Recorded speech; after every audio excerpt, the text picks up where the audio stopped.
Hey boos, in this video, I give commentary based on my opinion. Nothing is to be taken as factual. We are just here to have conversation. We don't expose and we don't sip tea on this channel. I'm giving you real talk straight, no chaser. Let's see if you can handle it.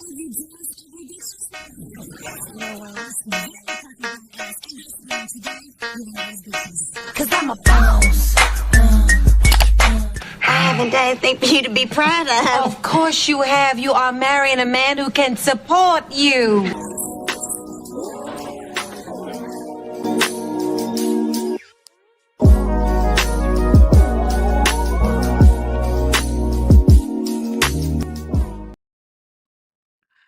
Happy 4th of July. Even though I know for some of you, it may not feel like the 4th of July. For me, it feels weird. This 4th of July feels so weird. They recently just passed the big, beautiful bullshit. So it just feels weird to celebrate this 4th of July. I don't know if anyone else doesn't feel weird, but the energy is off. The energy has been off for the last, I don't know, few weeks. The Diddy verdict, this, deportation, all of it, the energy has been so weird. I'm so glad I took a break and took time off to go outside and touch some grass. Love Island is weird. Everything is weird. It's weird. Thank you for the compliments on the glasses. I got these from Etsy. Support your local artists. Are these cute? It's just the only thing is when I support my small business owners out here, shout out to y'all. People be like, well, where'd you get that from? I'm like, Etsy. So that's the only thing. But let's get into this. So I watched the Ashanti and Nelly reality show. I watched it because I started seeing the clips go viral and I was looking at the comments and the comments were saying, "Oh, I just feel like these clips that are going viral are being taken out of context," right? So I'm like, "Okay, well let me go watch the long form content and see what I get." And what I got was it's not all bad. It's not all bad. But the parts that we're seeing go viral are bad. So people are basically saying when you look at the clips go viral on social media, don't take that as the reality show is bad. Don't. Don't take it as the reality show is bad. And I was like, okay, with me sitting down and watching the reality show in full, I can agree with you on that. But those clips that are going viral are bad. I don't care how, I don't care. Listen, Ashanti can be,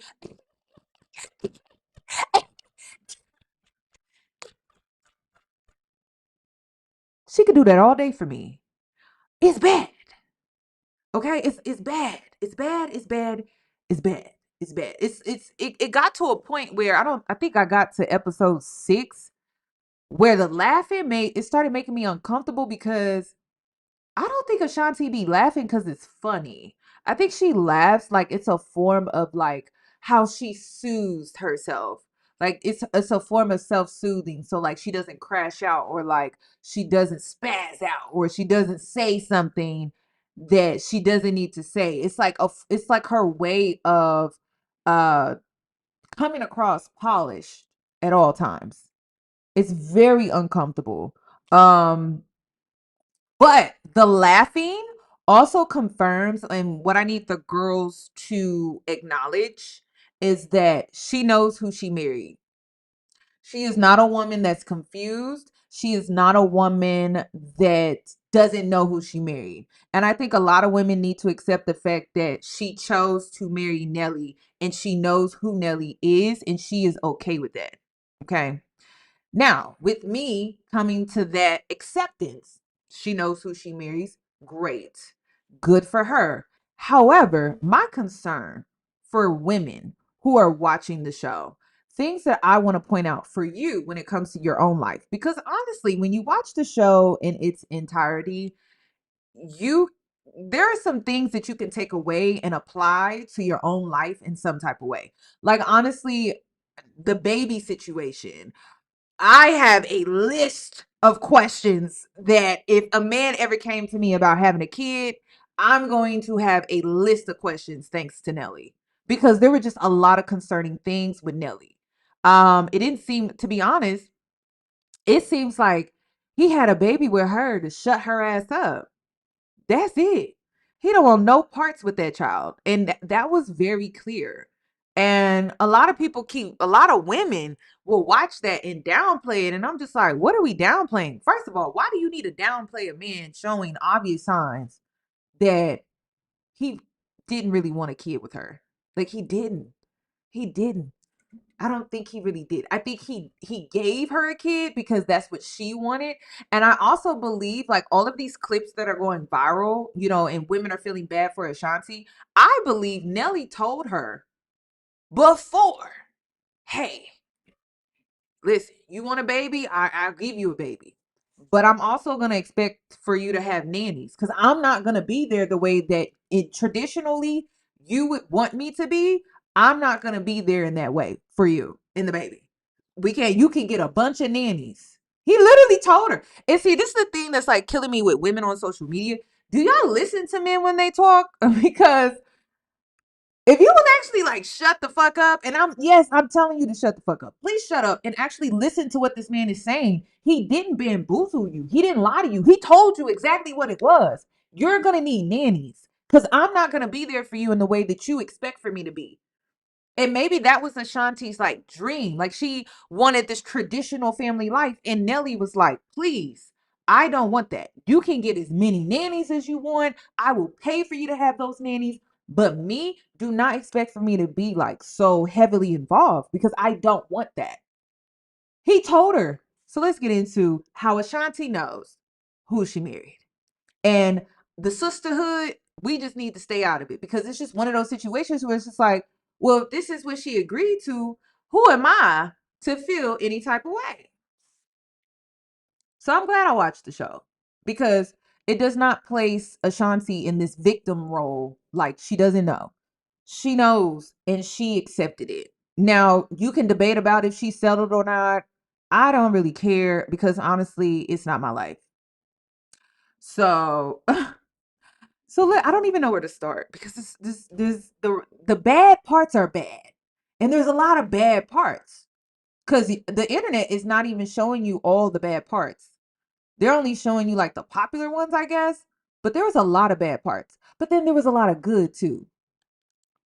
One thing that I loved about this show was let me see. Is she on here? I love Simone. Simone, girl, I want to hang out with her. She seems like such a sweet soul. This is Simone. This is LL Cool J's wife. She been married to LL Cool J for 20 some years, and I'm sure she got some stories. But I love their friendship, and I love how she showed up on the show. She has in the past, I don't know if she's currently, but I know she at one point was battling with cancer. But as soon as she popped up on the screen, she gave me a sense of, okay, this situation with Ashanti and Nelly and their marriage obviously has red flags, but with Simone by her side being a voice of reason, there was like a level of comfort that I got from her. And as soon as she popped on the screen, it was like, okay, she's in good hands. So basically, what I'm saying is, because I'm going to get into the obvious red flags, why does it matter? Ashanti has a really, really good sisterhood support system that I admired throughout this entire show. I felt like the women around her, like, she has a strong matriarch. And I feel like that is so important when you step into these milestones of motherhood, wifehood. I just felt like the women around her, like, I'm not gonna lie, like, she has very strong women around her. She has very supportive women around her. She has women that she could truly lean on. And most women don't have that when they step into the milestone of wife and motherhood. And that was one thing that I really liked. And then also with her being a mom that is like a late bloomer, she's around women that have a lot of experience. So it's like she's gonna be able to handle whatever is thrown her way with this whole Nelly marriage and situation. She's gonna be able to handle it because the women around her have been there, done that 10 times over. So it's like one of those situations where it's just like there's no need for the internet to feel any type of way. She's really truly in good hands. I just feel like when it comes to Nelly, that's debatable, but the women surrounding her, she's really in good hands. And that's what I got with this reality show. Okay.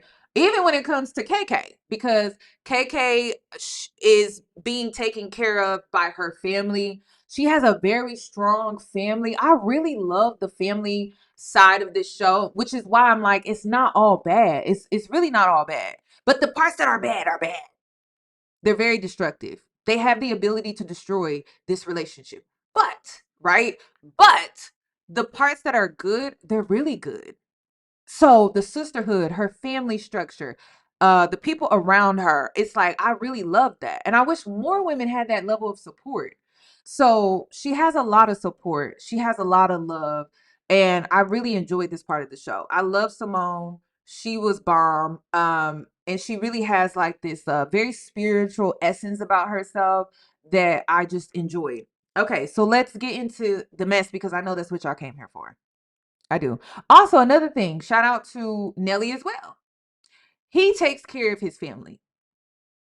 He does. He does. The reason it was very clear, I guess episode like 6, I think when he had a talk with his daughter about marriage. He's heavily involved with his family. He takes care of his family. He is the breadwinner for his family. He has grown kids and he's still helping them out financially. And I feel like that's the reason why, like, him moving from St. Louis plays a major role in his decision of not wanting to and not wanting to compromise, because if he moves from St. Louis, he even mentioned it. It seems like he's helping his mother financially, and then his mother is helping his grandmother who is still living, and she's not, physically capable of being able to take care of herself. So it just really makes things more complicated.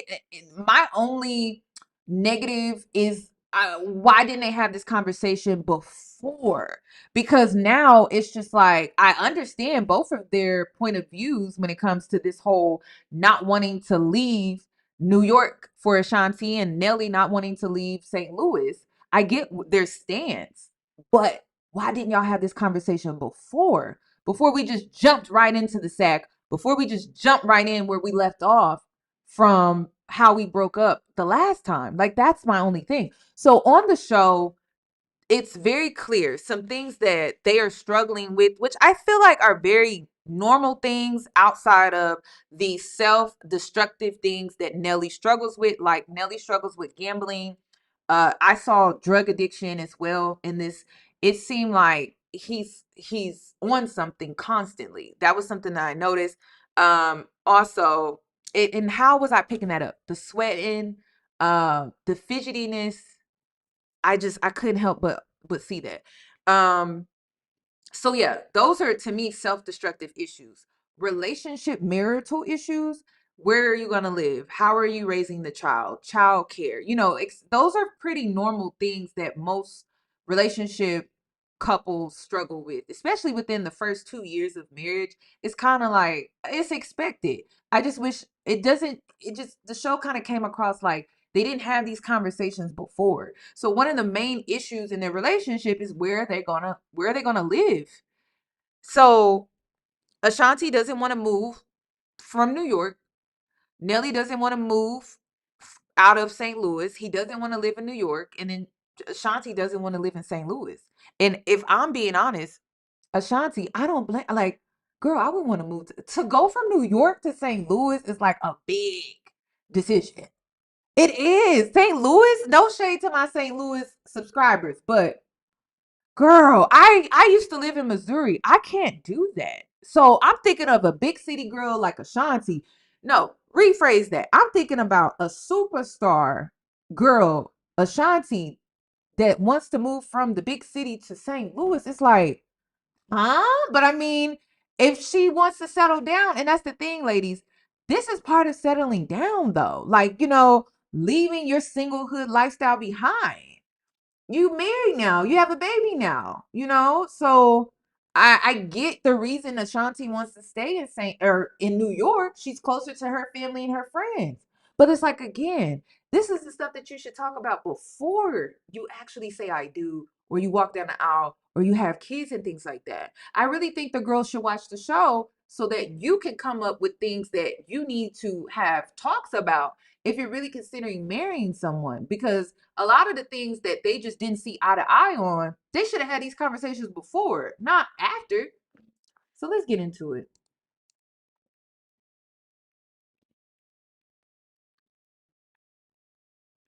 I don't think Ashanti knew what she was really signing up for as far as motherhood. I don't think any woman really understands what they're signing up for. Um Dang, I just don't even know where to start, y'all, when it comes to this. Uh let's Let's start with the fact that Nelly feels second place.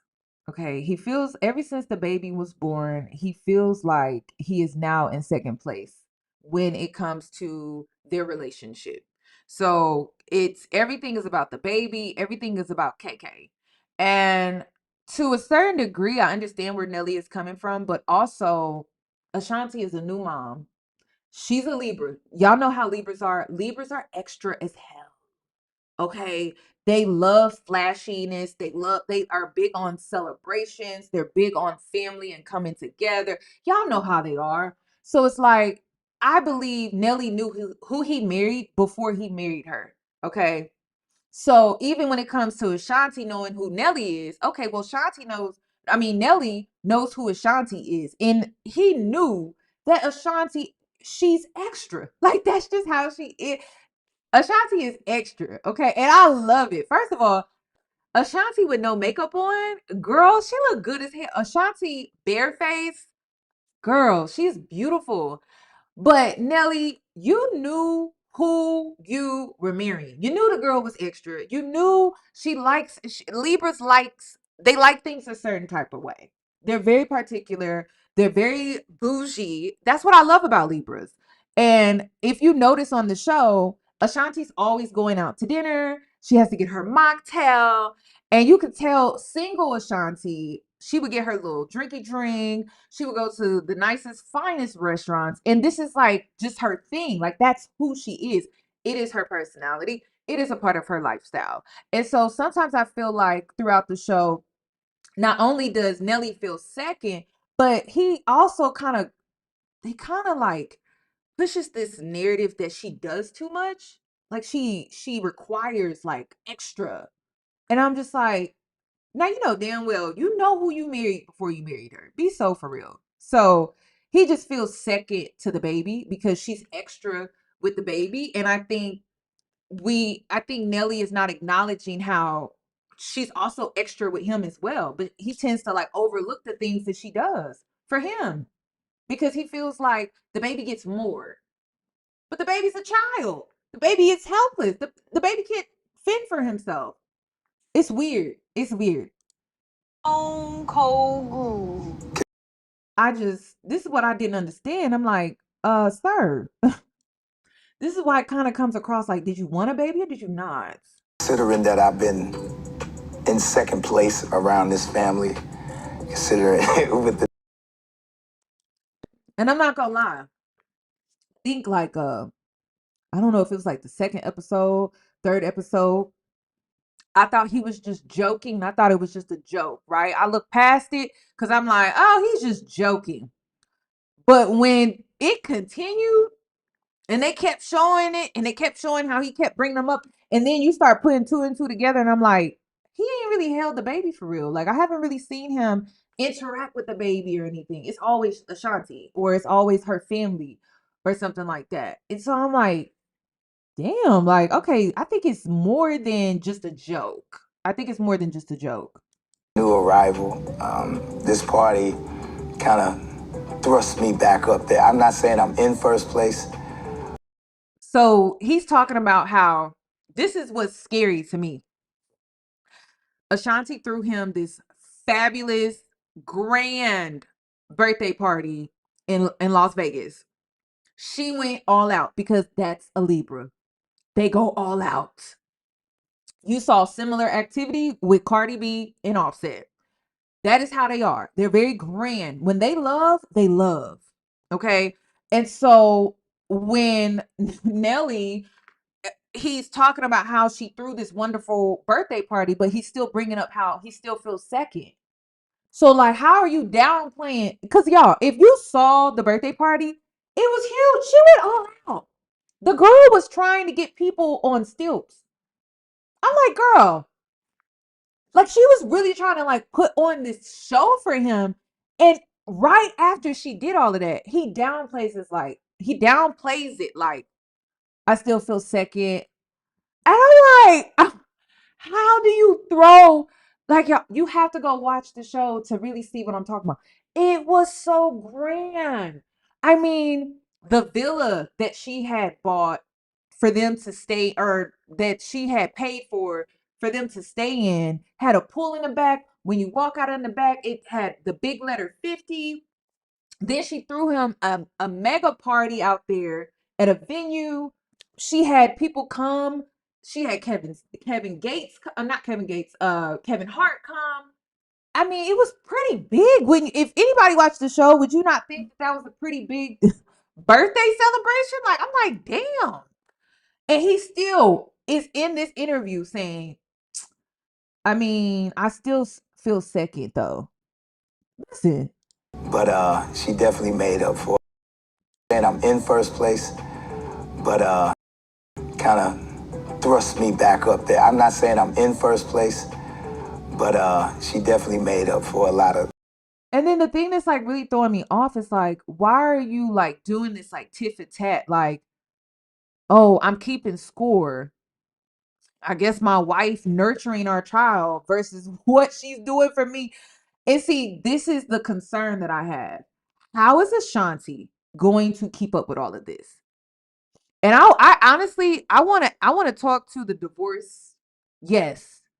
Sis, have you ever been in a marriage where you felt like you had to keeping up with the baby's needs, your children's needs, your husband's needs, and it was literally one breaking point away from it all just coming crashing down? And see, that's the energy that I feel like a lot of people are not catching up. If there is a moment where Ashanti says, hey, I don't have it in me today, I think all hell would break loose. I think everything would come just crumbling down. Like, her whole empire would literally come crumbling down. Her whole lifestyle, her whole marriage. It's like, if she does not show up just for one day, the whole thing hits the fan. And that's why I'm just like, damn, that's a lot of work. And if you watch the show, Ashanti is doing it all. And I feel like she's taking it on very well. But my thing is, it doesn't seem like she can rest. Even if it's just for a moment. Not saying she got to take off for the rest of her life, like she has to be the stay-at-home mom. But it's like, damn, if she just decides, like, hey, I don't have it in me today. I don't. Oh my goodness. I could say lost time. Man, It kind of gives me Ballerina Farm, where the Ballerina Farm lady on TikTok, where she said sometimes she spends days, sometimes like a week in bed, and the older kids have to take care of their younger siblings. That's what it gives sometimes. And they're talking about having a second child.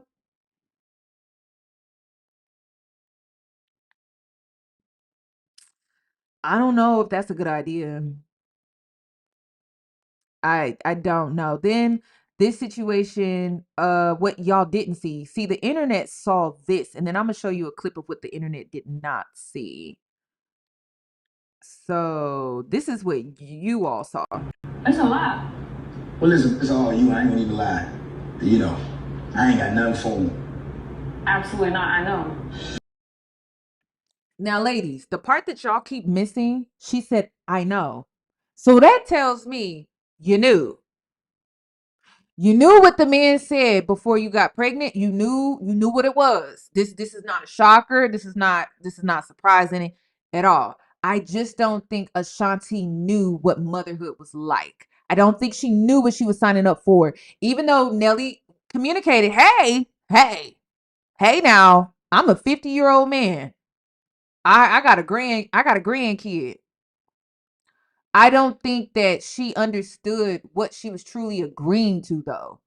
So, and there's a lot of that going on too, like with Ja Rule and his wife, and they kind of like singled her out because, you know, Ja Rule is older, his wife is older. They already did the kid thing, and Ashanti is like, oh, I'm just now doing the kid thing. So it's a lot of that kind of coming up too. It's it's a little passive, but it's there. So it is very clear that he's like, I only gave you this child because you wanted the child. I did not. So let me play that again because a lot of women are overlooking what he said and how she responded. Absolutely not. I know. Until he can say, I'm hungry. Until he can say, I need to use the bathroom. It's going to be a lot easier. And I believe how he's talking to his friends is what he told her. And you know, it's crazy. Another thing too, because I don't know if y'all watched the reality show that he had with Miss Jackson. He wasn't trying to, it was very clear he wasn't trying to have a baby with her. It was very clear. He didn't want to have a baby. Even with Miss Jackson. He didn't want to have a baby.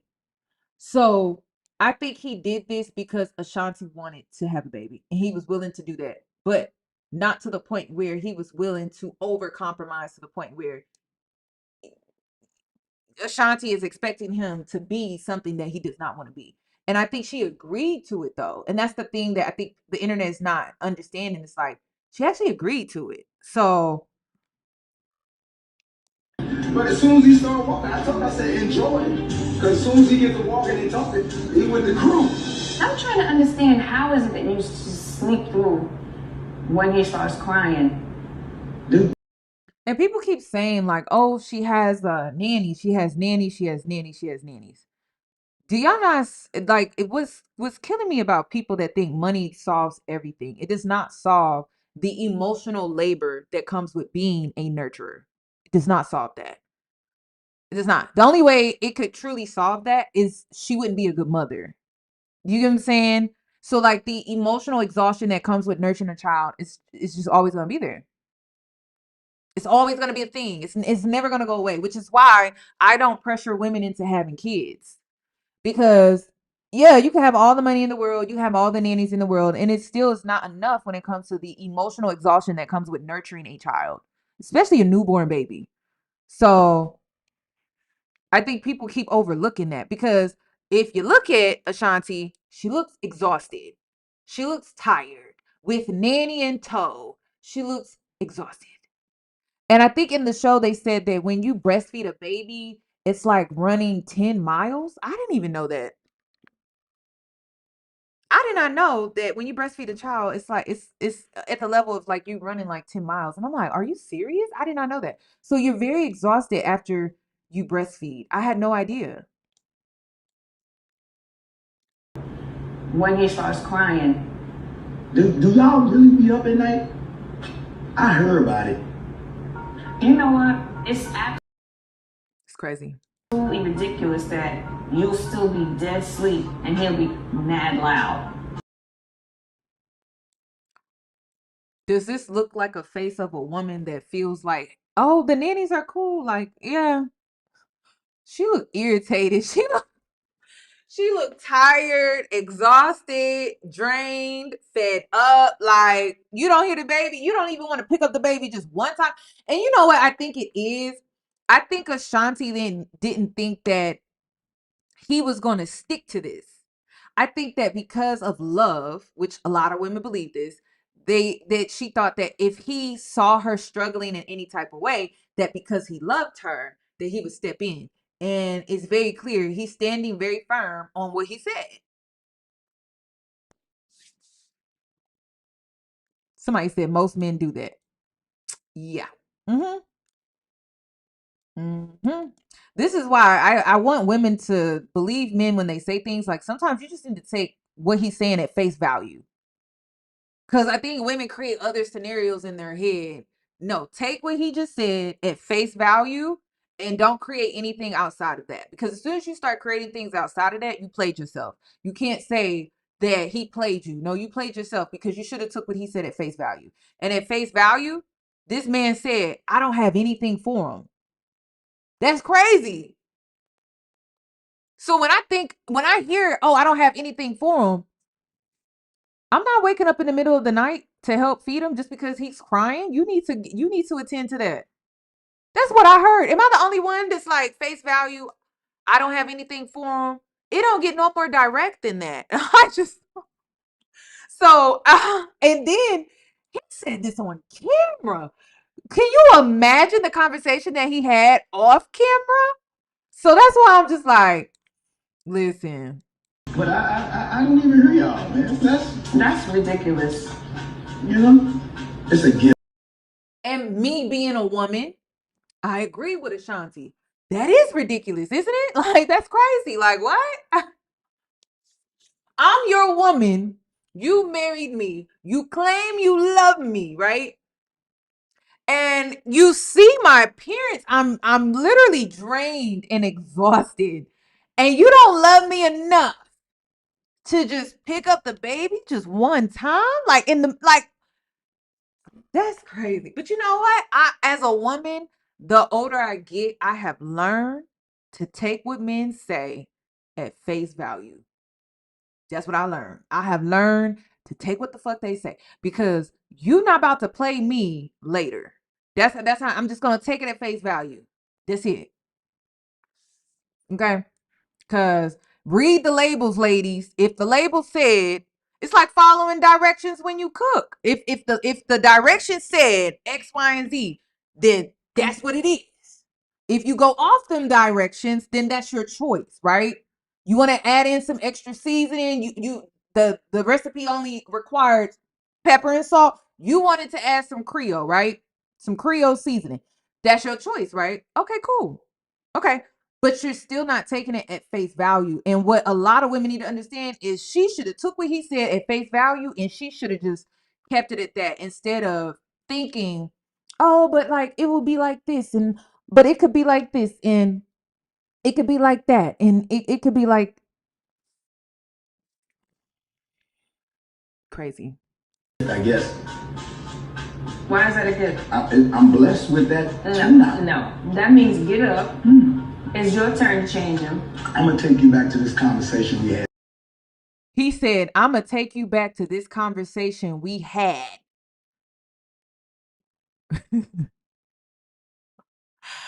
Woo! It's crazy. I think women got triggered. This is what I think happened. I think women got triggered when he said, I don't have nothing for him. And I don't think y'all heard anything after that. That's what I think. He had a conversation. That's why when y'all told me to watch the show, I'm like, okay, I'm gonna go watch the show and I'm gonna watch it. I'm gonna listen to understand. So she's like, why don't you just pick up the baby? Just listen. No. That means get up. It's your turn to change him. I'm gonna take you back to this conversation we had before you kicked me under the table. I said, baby, I give you the world. I just ain't changing no diaper. He said, baby, I can give you the world. I'm just not changing no diapers. Listen, I'm going to take some calls here in a sec. Listen. People said, that's your kid. What the hell? I agree. I 1,000% agree. But at the same time, if the man said X, Y, and Z, right? And you heard what you wanted to hear, how is that effective communication? That's not effective communication. That's not effective. You have to listen when people talk. That's how you make an effective space of communication. You have to also listen. It's not just you verbally communicating. So I was just like, okay, yeah, I like, from a human experience, if I hear a crying baby, even when I'm at the grocery store, I could be anywhere. If I hear a crying baby, I have a natural instinct to want to figure out, like, whose baby is that and why are they crying? You know what? Have you ever been in a situation like? Have you ever heard a kid cry in a store or something because they lost track of their mom and they can't find their mom? Like you have this natural instinct to want to help the child. Nelly does not have that though. He feels nothing. And he literally told her, I just don't think she understood that, like, no, it's really cold with him like that. He doesn't have that natural instinct to want to do anything. So this is why she and everyone can agree because Ashanti is looking at him like, where is she at? Like right here, like, how is that? How is it that you can hear him crying like that and you sleep through it? It don't make no sense to me. Okay. I think it's right here. Oh my God.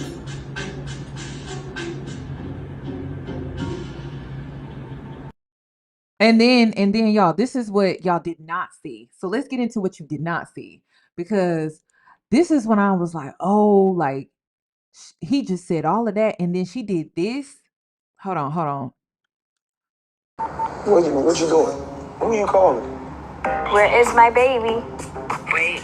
I'm right here. Y'all, it's that's why I was like, listen, somebody said it's foolish. This is what I said, right? I said it's not all bad, but the parts that are bad. The parts that are have the ability to destroy this marriage. Like seriously. Cause it's like, okay, so they're out to dinner. Let me paint the picture. They're out to dinner.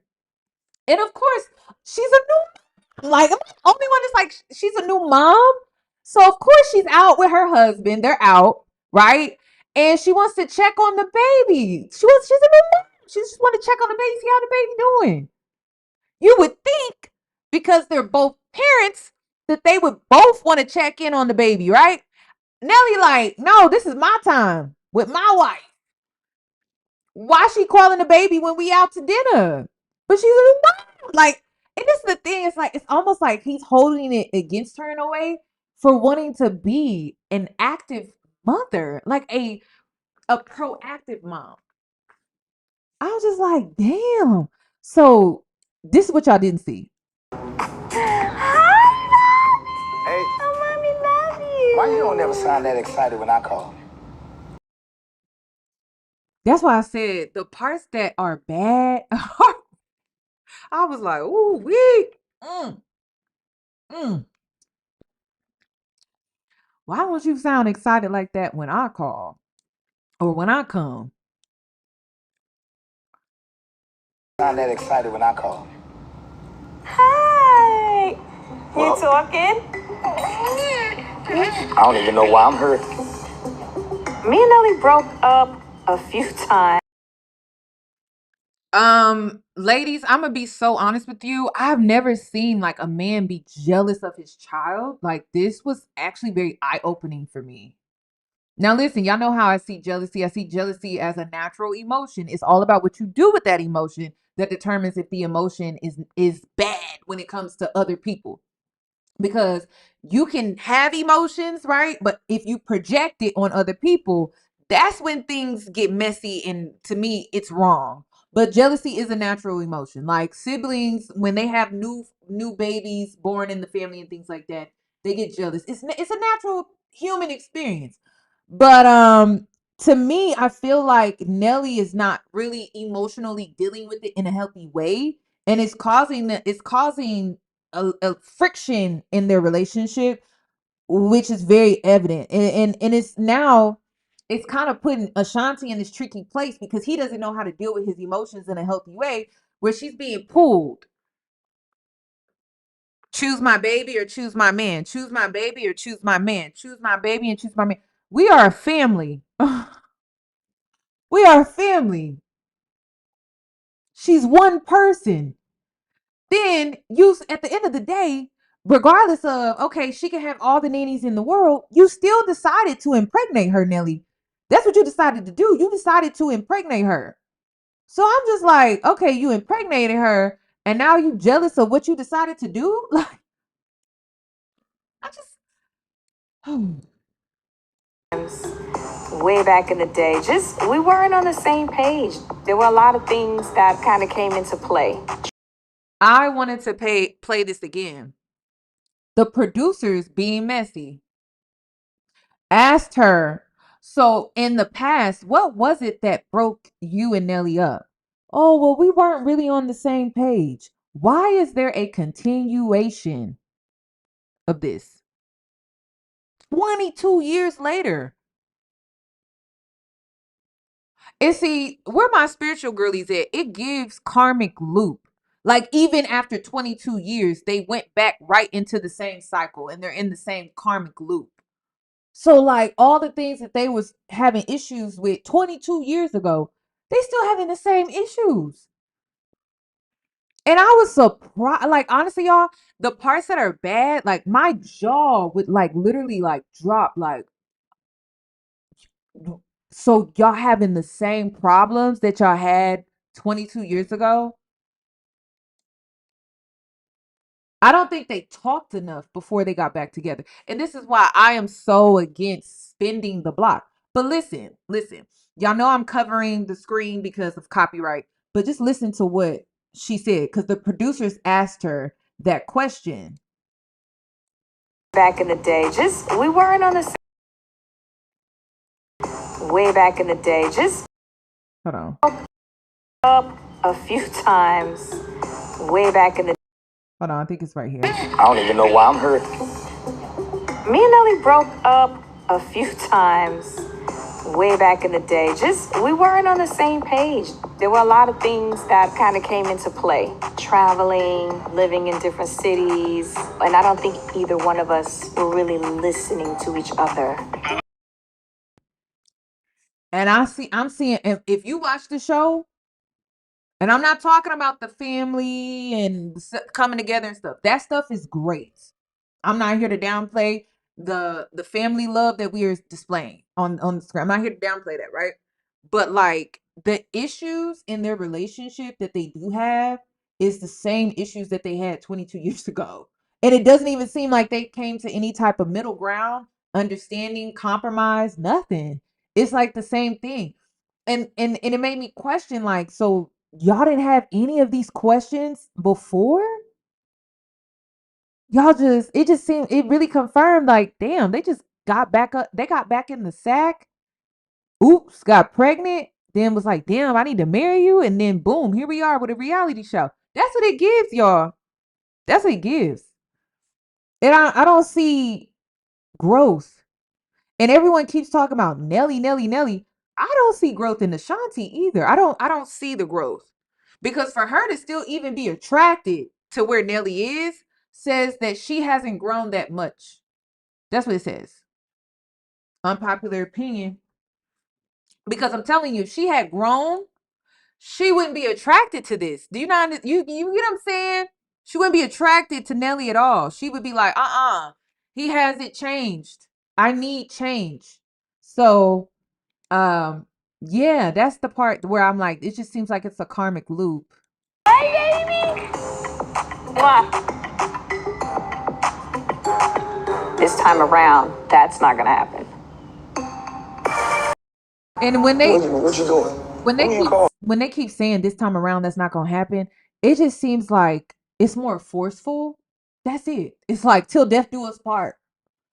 That's it. Like, they listen, they in it, honey. Which is why I wanted to tell the girls, you wanted me to watch the show. So I'm like, okay, I'm gonna watch the show. But just to let you know, Ashanti is aware of who she married. She is not in denial. She is not delusional. She is coherent. She is aware. Okay? That's it. But it is very clear. It is till death do us part, and we gonna force this shit. Basically. That's what I got. Let me see what else. So the baby. Ooh, um, and then a lot of people, and the men are not gonna like this, but I'm gonna say it because it needs to be said. People keep saying Nelly got money. The way Ashanti and Nelly are working on this show, they are working like they're poor. And I don't mean that to be shady. I'm just keeping it real with you. People who have wealth do not work like they are hustling to pay bills, like they got a debt collector on their ass. When I tell you the way they working on this reality show, it's like they got a debt collector on their ass. That is exactly what I mean. When people are rich, and they have money, they have leisure. Okay? It ain't given we have leisure. It's given I need money to pay a debt collector. Period. So again, I don't like people keep saying Nelly had $70 million. And I'm like, well, where the hell did it go? Cause it gives no, I'm keeping it real, y'all. I'm sorry. Like, you just gonna have to be offended. Cause I'm like, you're not about to bullshit me. So clearly ain't something's not right financially. And it's very loud on the show. And let me point out my reasons though. First of all, they are like we're talking about a 40 and a 50-year-old, right? We're talking about people that got rich when they were like teenagers. They should have money. They should not be working to the bone. I mean, they are like breaking their backs like they're slaves. I'm just like, I thought they had money. I thought they were rich. First of all, Ashanti, and it's her mom, right? And it makes and maybe this is like a black culture thing, because it's very clear that it really seems like they don't just take care of themselves, they take care of their entire family. Okay. So it's a lot of that going on. Ashanti's mom, I don't really know how I feel, because it's like from a mom perspective, I feel like she's a good mom. But from a manager perspective, I feel like you're like really pushing your daughter, like you're milking her like she's a cash cow. Like, if she don't work, you don't eat type thing. Like, sometimes I be getting that. Like, she was really pushing Ashanti to get back out there. And I'm just like, Ashanti has worked since she was a teenager all the way up until this point. I feel like she deserves to just enjoy motherhood. They had that girl back on that stage after 3 months after she delivered. She was on the stage all the way up until her 8th month in pregnancy, which was high risk for a 40-plus-year-old woman. So it was just like, why would we put a woman in survival mode? Why are we seeing rich people in survival mode? That's what I'm not understanding. And I keep trying to tell people, it's not about how much money you make, how much money you touch. It is about how you're managing it. And when you look at Nelly, a man that comes from an industry that's really big on flexing and tricking and blowing money on women and drugs and gambling, are you still sure he got that $70 million? Like, and then the networks that we see on Google are not accurate. I've already made that known on this platform. So I'm just like, it does not seem like they have it like that. That's all I'm gonna say. And I'm not saying that they don't have it, right? But I don't think they have it like we think they should have it, right? And I think that it really comes down to like management, like money management. And also we have to include the fact that I believe on both sides they're taking care of their extended family, which puts more pressure on you financially, right? Because I think it would be a little bit different if they were just financially taking care of themselves. But it's very clear that they're not financially just only responsible for themselves. They're responsible for like probably more than 10 people. If I'm being honest with you, both of them. So it just seems like they're playing catch up. Like, oh, it's hard to watch, because I just feel like for them to have worked since they were kids, but they should have retired early, wouldn't you think? Like, they should be able to just kind of take the load off, kind of relax. Nelly just turned 50. Ashanti is like 42, 43. I feel like Ashanti she's put in a lot of work to where she should have been able to take off a year just to take care of her kids, as much as she has worked her whole adult life and childhood life. Am I tripping? Y'all let me know if I'm tripping. Please let me know if I'm tripping. And then in this economy that we're currently in right now, are you starting to see how these celebrities are being sued by these credit card companies? But they're like, and listen, please, if you don't do nothing else, get on a payment plan with these creditors. Okay, because they are coming after you. I warned you about that probably in 2023. I said they were gonna come after you because they're gonna catch up on everything post pandemic. So that's what they have done. And are you seeing how they're coming after celebrities? They're putting the shit on the internet, putting them on blast. Bad Barbie owed $600,000. Remember when I told you that what it means to be rich, it simply means your bills are bigger. You're still in the rat race. The only way that you could really live like a truly comfortable life of leisure is you have to have generational wealth, which it takes generations to build generational wealth. You can't just get rich. Like, you have to actually build wealth, and it takes a generation, maybe even two. And so a lot of people think like, oh, you just have to get rich. No, you're still in the rat race. And I keep trying to tell y'all that. So Bad Barbie, right? You're seeing her credit card bill, and she's being sued for 600,000. And then if you follow my guy Orlando, I'll make sure to leave a link to his channel because he educates you on finances and housing, and he's great. He did a video about how credit card companies are coming after us regular everyday average people. But I thought it was crazy because he had did that video, and then I'm starting to see these celebrities too who are getting hit, who are getting sued, but their credit card bills are crazy. Like, they're like $600,000. Whereas when I got sued back in 2017, 2018, my little credit card bill, it was like $8,000, $10,000. Hell, I think I was getting sued twice. Like, I had two different situations. I had one that was like 10,000. I think the other one was 3,000. But the rich folks, they getting sued for 600,000. You get what I'm saying? You're still in the you're still in this rat race. That's what I need people to understand. The only way you get out of it is generational wealth. And one thing that I've noticed, not to get too preachy, but you have two rich people taking care of their whole family. That's crazy.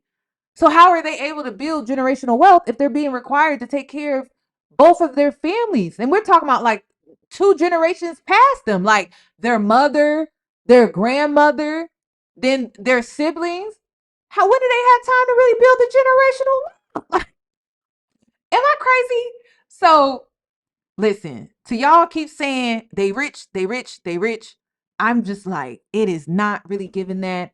And I don't know what their financial situations are, but it was kind of hard watching a Black woman work so much and have so many people depend on her, and her baby, and then her feeling the need to choose between her baby, her career, and taking care of her family. It was hard to watch. I'm not gonna lie. That was what was hard to watch. And that's why I said, like, it's not all bad, but the parts that when they are bad, they are bad. They are bad. The internet is not exaggerating with that. I'm sorry. Where is my baby? Hold on, let me go to the next clip. So then this didn't make it any better for me because I was like, oh my God, she knows who she married. Let me see if I can find it. Let me see. Here it is. Listen, I love my husband, but definitely he gambles, good and bad. He'll send me a video. Damn, I'm down 250,000. What?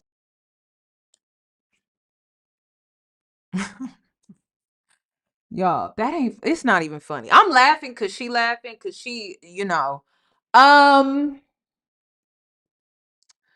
this is not good. You know who else had a gambling habit? Offset. In my family, we have people that struggle with drugs, alcohol, and gambling addictions. And what a lot of people are not picking up on is people keep trying to rationalize, why did Nelly perform for Trump? For the Trump administration, right? Why? Well, if you've ever dealt with gamblers, like people who truly struggle with gambling addictions, okay, they will do anything to score again. Okay. Now, I have never heard, like, not to put my family's business out here, but I've been around like a gambler, and like, I've never heard anyone lost like $250,000. Like, that's a lot. I've heard like, $2,000, 3,000, 5,000, but I ain't never heard no $250,000. So that means Nelly is a big risk taker. Okay, he not playing small at the gambler's table. He's playing pretty big. So that means people know him. People know his face at that table. So I'm just like, oh my God, y'all. And it's bad. Like, cause I've been around them and like they will literally do whatever. Like I'm telling you, it's almost like a drug addict, right? They will go to the car, look for any loose change. It's bad. Okay. But when you have money, right, that means you have easy access to the money that you want to use to score. You do you get what you see where I'm going with this? So I'm just like, oh my God. So yeah, let's just continue. I'm about to come downstairs. I need to take you away from the table. That's a lot. You know what? And even she knows it's a lot. But then this is a generational cycle too. Like this, Nelly talks about how he comes from a gambling family. He doesn't like Vegas. I guess if you don't gamble, you don't like Vegas, but And then another thing, I feel like Ashanti is gonna regret how she kind of supports his gambling habits, because another part of his birthday was that it was in Vegas and she threw him like this Vegas big birthday bash where it was gambling themed. I can't make it up. I wish I could make it up. That's why I was like, it's not all bad, but if you read in between the lines, she is enabling the gamble addiction that he has. Because even he knows it's not a good habit. inside, that's a gambling family. My grandparents, rest their soul, they gamble. My grandfather loved his lottery. My grandmama just loved making money. Now listen to this. This is why you got to listen to men when they talk. Listen to them when they talk. Okay. You didn't hear the important part yet. The important part is going to come up here in a sec. Okay, ready? Okay. I don't think it's anything to take pride in, but I don't think it's anything to take pride in. Y'all can't say I'm reaching. I'm not reaching. It came out of his mouth. I just was like, let me listen.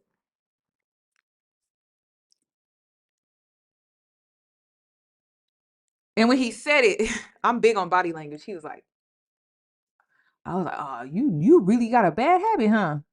Damn. I don't think it's anything to take pride in, but I'm a risk.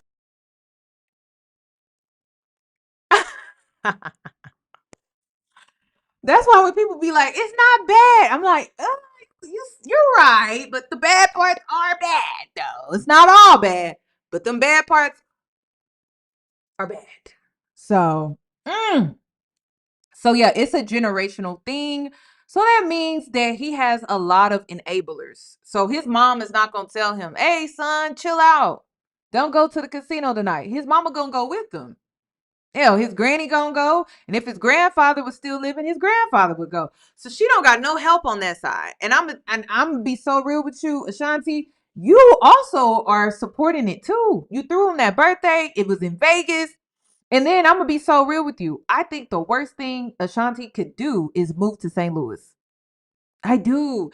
Because one thing I know about gamblers, they're superstitious. And I think if she were to move to St. Louis, it would put him in his domain when it comes to gambling. I'm pretty sure he has a particular casino that he loves to go to because maybe he's won big there a few times. I'm pretty sure that he has his particular casinos that he goes to when he's in St. Louis that he just loves. Probably regulars. Like he's probably seen as a regular. Are there any casino workers in here that's watching? Do you see him on a regular basis? Like for real. Like it's like that. That's just how they are. I don't know. The gambler I was around growing up, he would go to the casino like every day. The only time he didn't go is when there was like a game on, like baseball. He loved baseball. And then what else did I see with the gambler? He was really bad with money. He was not good with money at all. Bad gamblers are really bad with money. And when they find themselves in like those like financial binds, they'll wait till the last minute because they really think they'll wait till the last minute because they really think they'll get lucky. It's cool. Like have you ever dealt with a gambler and then The reason why I don't gamble, like I've been to Vegas, I don't know how many times I don't gamble, is because I've seen what it has done and how it can destroy a family. But then also another thing, I noticed whenever you go into a casino, there are no clocks. You could be in a casino and not know. It's like being in a whole nother world. There are no clocks. There are no windows. You just in a Black Mirror episode, or you're like in a tunnel. I had to get the hell up out of there. I had to get out of there. I was like, hell no. I'm like, so then whenever I would see the gambler in my family, I was a kid, so I couldn't go to the casino. But when I became an adult, I was like, hell no, this is where he was coming and hanging out all day. It's crazy. Crazy. And the gambler I was around, he wasn't a drinker. So I just feel like that adds more to it too. When you drinking and you on a good run and you drink some more and you spend some more. You know what I mean? I just woo crazy. I talked about that, which was why when everyone was celebrating about them coming back together, I was like, no. People was like, you a hater, you a hater. I was like, no, no. I've been around a gambler, baby. It's not what you think. It's a bad habit to break. Take her.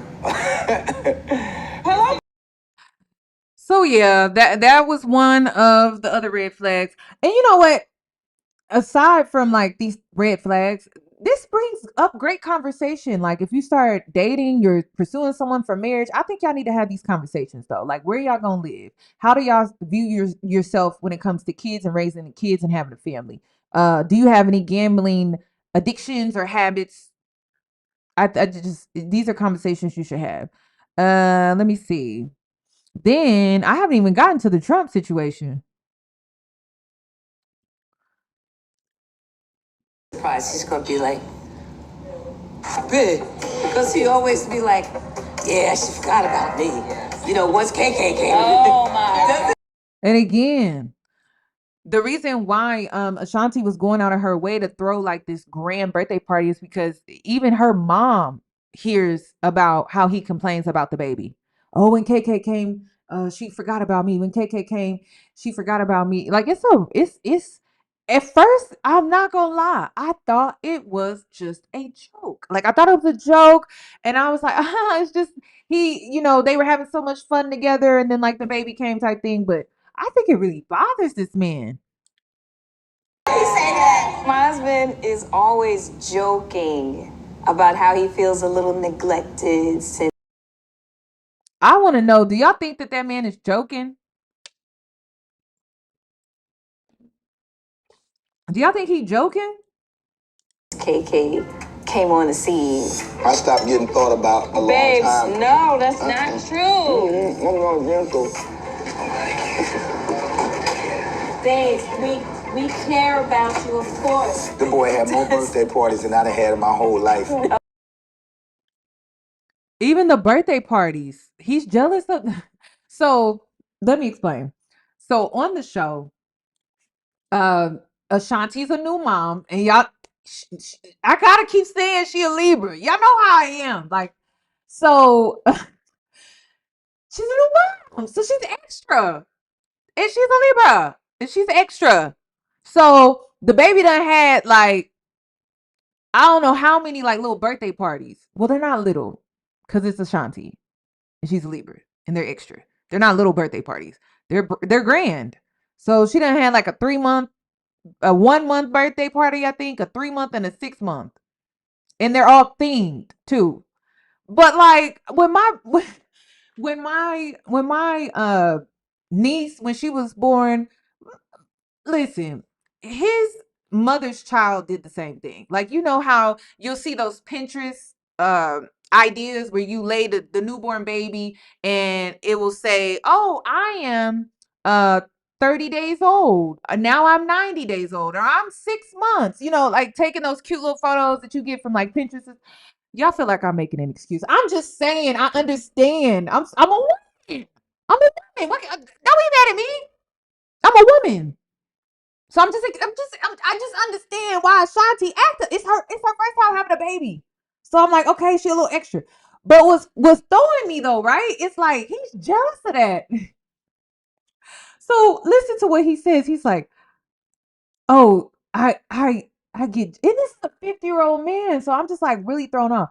But he's like, "Yeah, like he even has more birthday parties than me." The boy had more birthday parties than I'd have had in my whole life. No, he has shots. Mom, It's crazy.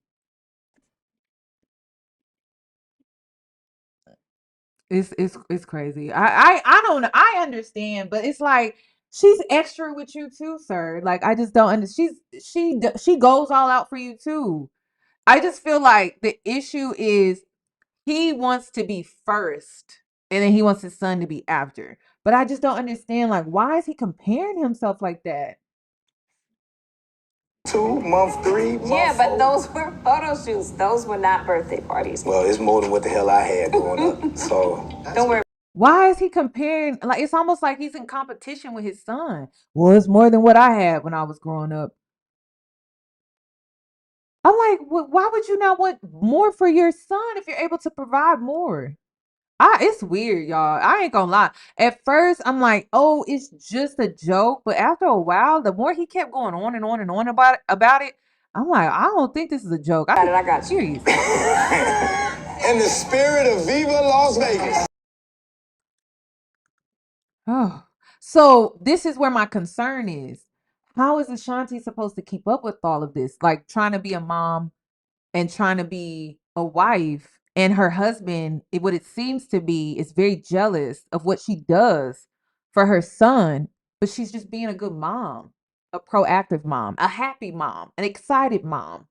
You know, I don't understand. So I'm just like, how is she supposed to keep up with all of this? Like, seriously, because y'all, if you watch the show in full, she's doing a lot. She has a movie that she just did. She's always throwing these extravagant parties for people that she loves, because that's how she shows her love. She's very grand in that way. And then she's touring, she's pumping, she's feeding the baby. I ain't gonna lie, y'all. I got exhausted. I was like, God damn, how the hell she doing all of this? Now, I will say she has a lot of help, right? But still, it's the energy that she's exerting while doing all of these things that people are undermining for me. And I don't like that because I'm just like, how is she supposed to keep up with all of this? And then if you listen to like women who have been married before, they say like this is normal. And I'm like, it's normal. My goodness, I'm not doing all of that. Oh, girl, that's too much. That's too much. Then this is another thing. So we have a gambler, right? Remember I said it's not all bad, but the parts that are bad. Nelly likes to spend money. But that's what Christmas is for. For what? Spending money.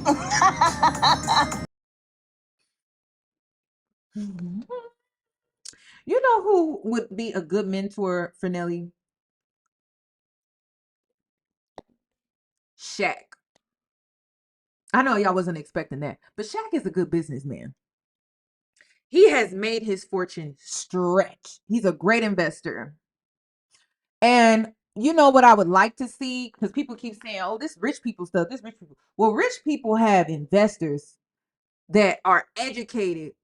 They have like brokers, they have a hedge fund mentors or advisors that can help them take calculated risk, not gamble and take those type of risks. Because investing is risky too. And if he wants to be risky, okay, be risky. I ain't here to say don't be risky with your money, because how you gonna make your money work for you? I'm saying be smart about it. Like go actually talk to someone that is educated in investing. Create a investor portfolio. Shaq is really good about that. Ugh. Yeah, I mean, there's a reason why if you go listen to Shaq and some of his like podcast interviews, whenever he talks about business and things like that, Shaq is very educated when it comes to business, and he has a very large portfolio when it comes to investing. And I think that's someone he should be mentored by. But I don't get it. I don't get it. He needs to, Ain't nothing wrong with you wanting to take big risks, but I think the field in which you're taking these risks in, I think you could transmute that into investing and just being smarter. That's all. Absolutely. I want to be on the other end of this shit. Will be. I got you. You got me? Yeah. Like the party? Keep it up, I might marry you. Yeah? One of God these damn, days. what's that on your finger? Man. And then ladies, y'all let me know. The undertone of some of these conversations is Ashanti is pain. Oh, let's get into the sugar mama because they was joking, but I'm like, he keeps saying it. And then there's this, let me show you. Okay, so he said this. God damn, what's that on your finger? Man. Woo! One of these days. 16 more payments and it's all yours. Hold Keep it on. up, I might marry you. Yeah? One of God these damn, days. what's that on your finger? Will be. I got you. You got me? Yeah. I got you. You got me? Yeah.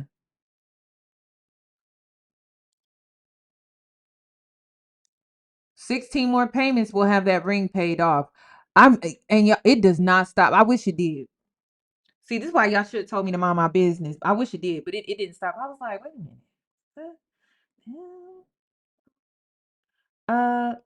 Here's another thing too that I caught. Where is it? She bought him a ring. So she had a ring, and so she went and bought him a ring. And then she bought him a car for his birthday. She bought him that let me just show you. You got tears? Definitely got tears for the car. I think my biggest surprise to him was the car. So we all saw the car on, was it Instagram? Last year. You know what's so crazy about this whole situation is, didn't Cardi do this? Did Cardi B do this? Did she do it? Did she do all of these stuff, all of this grand stuff for Offset? I could have sworn.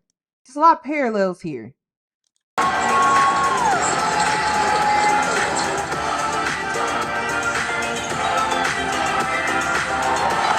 And Nelly, you got a car. Your son didn't get a car.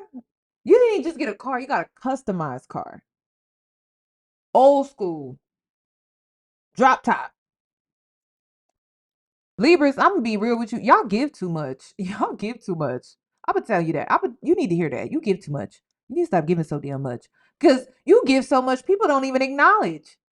I mean, damn. Like, he just skipped over the part where he got bought, like, the car. They ain't been together that long. It's not like she bought the car 5 years ago. She bought the car, like, literally last year or so. Y'all give too much.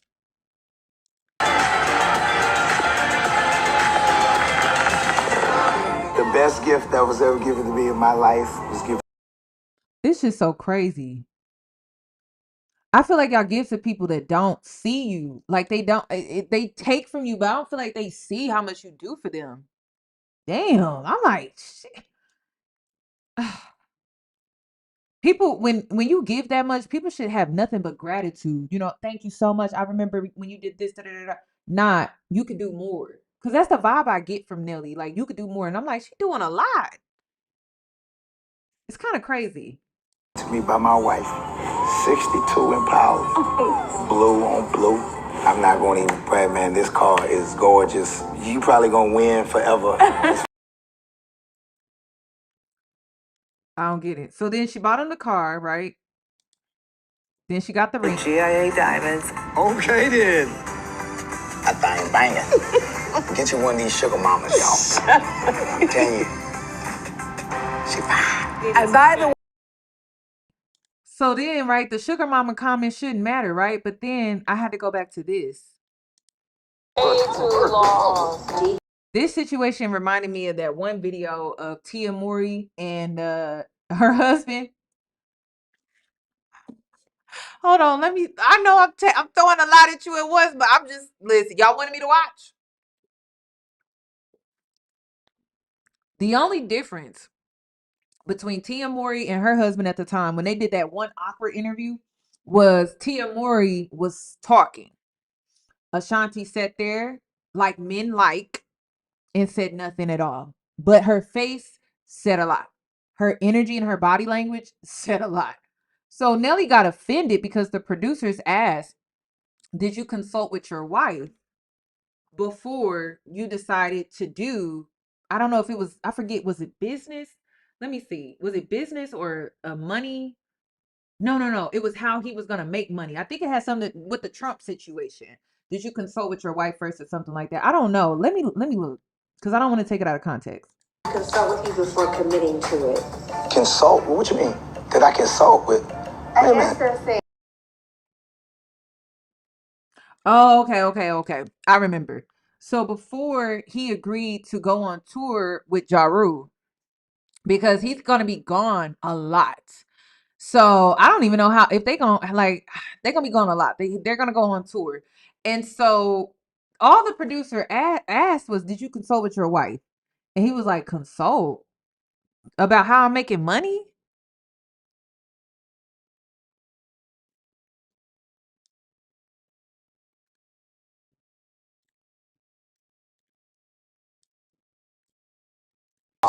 Did he consult with you before committing to it? Consult? What you mean? Did I consult with? Wait a minute. Oh, hold on. Consult with how we get the money?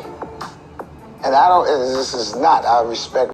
Do y'all see how Ashanti is sitting there? Like, the only difference between Tia Mowry and her husband's interview, the only difference is Tia was talking and wouldn't shut up. Ashanti is.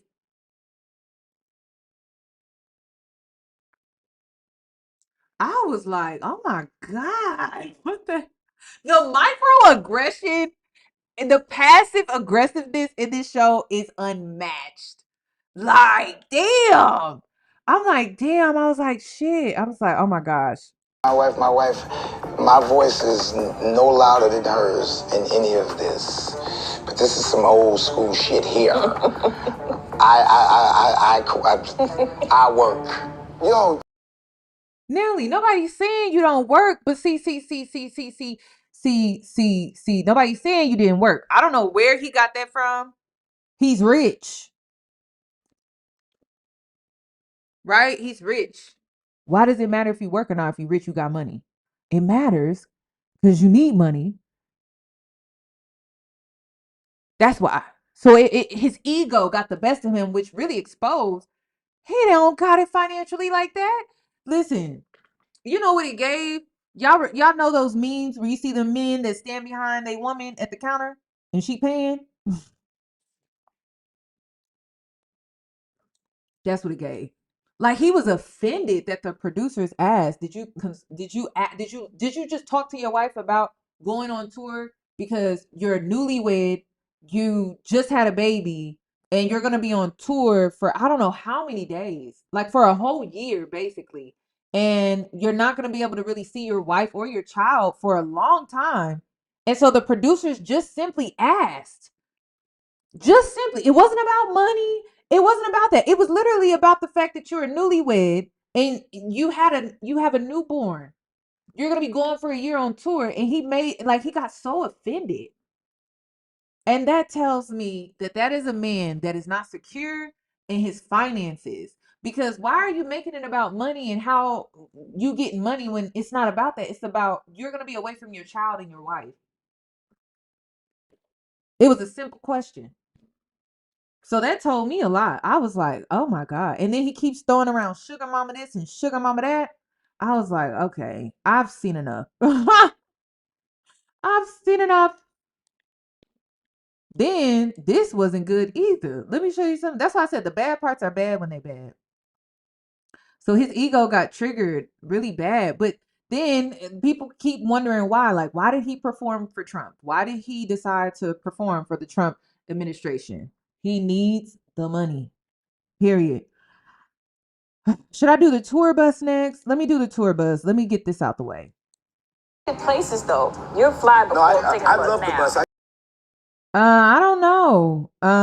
Are there any married people in here? Like, do y'all think that this marriage is gonna last? Like, honestly, I don't know. From a single woman's perspective, this is not a marriage I would have wanted to enter into. That's all I got. But will the marriage last? I don't think that's for me to really comment on. I just know I wouldn't want to be in a marriage. I wouldn't want to marry a man like this. That's what I know. I don't know anything beyond that. So, I do feel like the show brings up necessary conversations that you should have with your potential spouse before you marry them. That's what I think.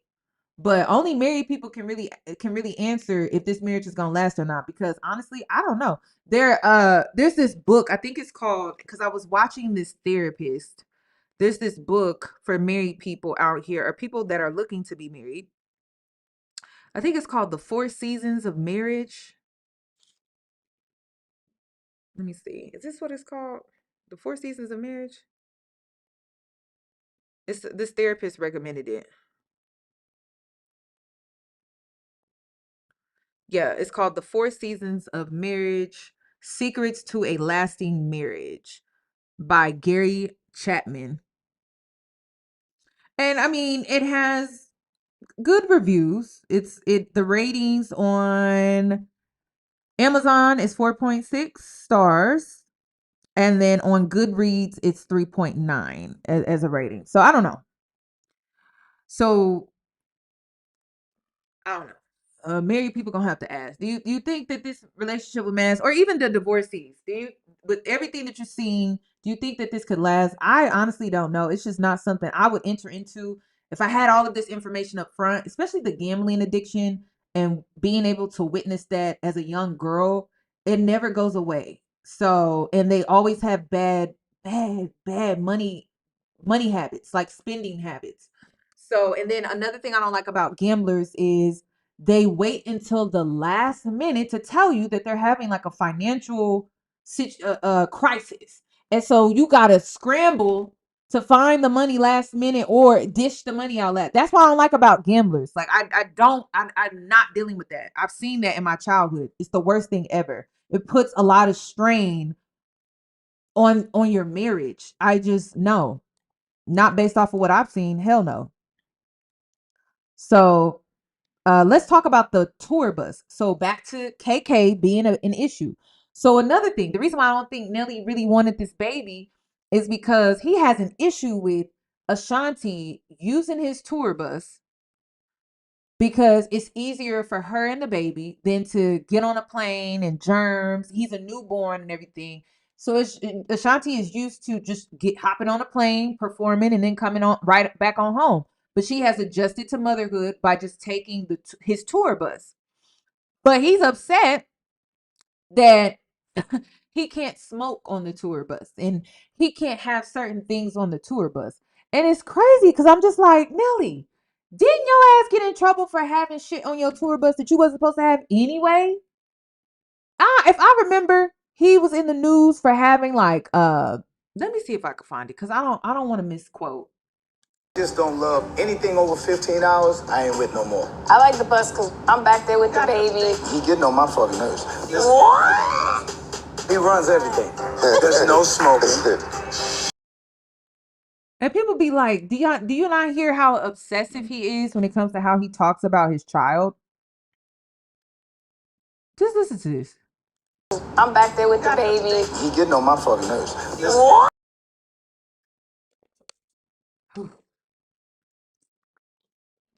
That's why I say it's not all bad, but the parts that are bad are bad. But people be like, because she's laughing or they're laughing about it, I'm like, I don't make it no better to me. I don't see how that makes it better. I feel like there's some tension there, and when you think and consider their past issues, they didn't see eye to eye and they didn't have good communication. So it still seems like they're not having good communication. It seems like their way of communicating is very passive and it's like a joke. It's very childish. I don't get it. Let me see if I can find it. He runs everything. There's no smoking. Nice. No smoking. Lord, the bus. I'm sorry. There was an alleged R. There was an alleged SA situation with a woman on his tour bus. I thought it was something. I thought it was drugs. I can't keep up with all of these rappers, y'all. I just can't. So I thought he had drugs on the bus though too. Okay. Now the claims, Nelly denied the claims. Oh, okay, there wasn't. Okay, the essay allegation was in 2017. He had drugs and weapons on his bus in 2015, from 2012 to 2015. He had pills. He had I don't even know what all I can say on here. But he had stuff he wasn't supposed to have. I'll just say that. So those were the incidences that took place. Oh yeah, he had can I say that? He had meth. He had stuff that he was not supposed to have on his tour bus. So to hear him talk about this being an issue for him, it don't sit right with me. I'm like, sir, you're a dad now. Like, you should be embracing this. And it should be a healthy embrace. And the reason I'm saying that is because it keeps you out of trouble. He's not taking it like that. He's taking it like you cramping up my style. Yes, y'all. That's why I was like really shocked when people were like coming at me sideways about them coming back together. I'm like, have y'all not been keeping up with Nelly and his activities? And you know who I want to talk to? I want to talk to Miss Jackson. And another thing, did you pick up the subliminals? Ashanti made sure that before that man went on that tour, he had his wedding ring. Like Ashanti was like obsessively like talking about this wedding band. And at first I thought it was because she was just getting it custom made. But then towards the end, it was really about, I know you about to go on tour, and I need you to have this wedding band on your finger. Like, that fucking matters. I'm just like, girl, if that gives you peace of mind, if the man gonna cheat, he gonna cheat. If he wants to cheat, that's what he gonna do.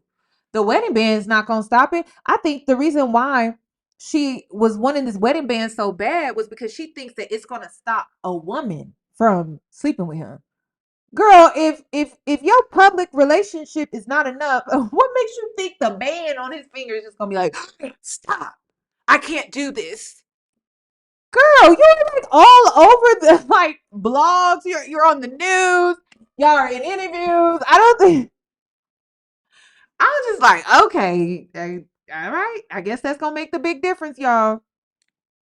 But yeah, this Ja Rule sit down with the tour bus. I was like, what? You're tripping about how you can't have your usual activities on the tour bus? Ain't the bus no more. It ain't the bus no more. Y'all stupid. Two rappers embracing. This is a 50-year-old man saying, it's not the bus no more. It's not the bus no more. Meaning, we talking about rappers that probably was doing a lot back in the day when it comes to the tour bus. Probably still trying to do a lot, you know, on these tour buses.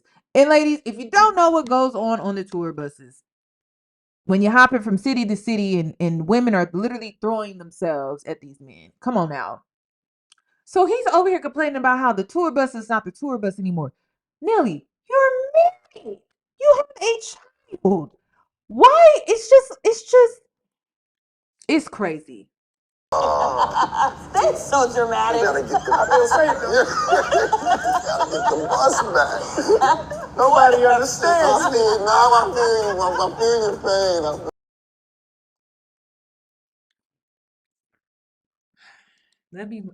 So I ain't even got to Trump. I haven't even got to Trump yet. That's what's crazy. I haven't even gotten to Trump. I'm just like, oh my God. So,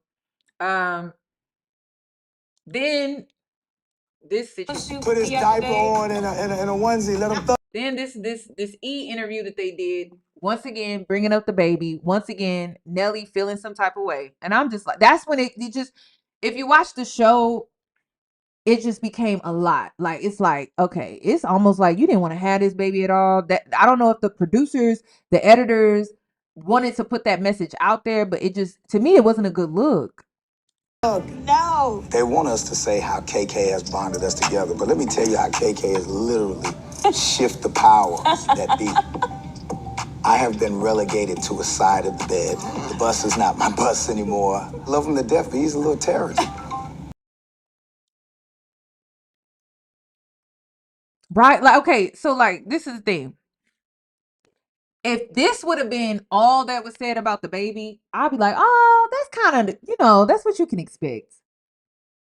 But it was obsessive. Like every time he never said anything without him saying the baby was a terrorist or the baby was an inconvenience or the baby.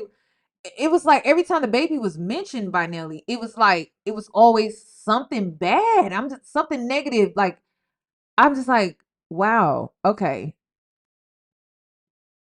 I just wanted to hear him say, like, I love my son. Like, I'm so happy to be able to share this experience with a shot. Something, like, give us something. Every time that baby was mentioned, and then, you know what made it worse? He never interacted with the baby. Even like the and I think because of the content in the show, you know how he's holding the baby in the intro? I literally think production made him do that. Because in the show, he's not doing anything. Like you don't see him interact with the baby at all. So that's what made it even worse. It didn't make it better at all. They could have fixed that. Who is behind them like putting this together? I have questions. Cause this, to me, I gotta be real with you. Like from the business perspective, they should have branded this better. And I'm like, why didn't they brand it better? I felt like they could have branded it better, and they didn't brand it better. You know what they were trying to do? Sell like this love story. And it's like, okay, you could have did that, but you could have did better. I don't know who the producers were, creative directors, but maybe the content in which that Nelly and them gave when they were recording, this is the best that they could come up with. I don't know, but I just felt like the producers, the editors, the creative directors, they could have did a better job of really branding them together. And there's still a divide, even when it comes to their businesses, like even their business side of the show too. There's a clear divide. Like Ashanti has her thing, Nelly has her thing.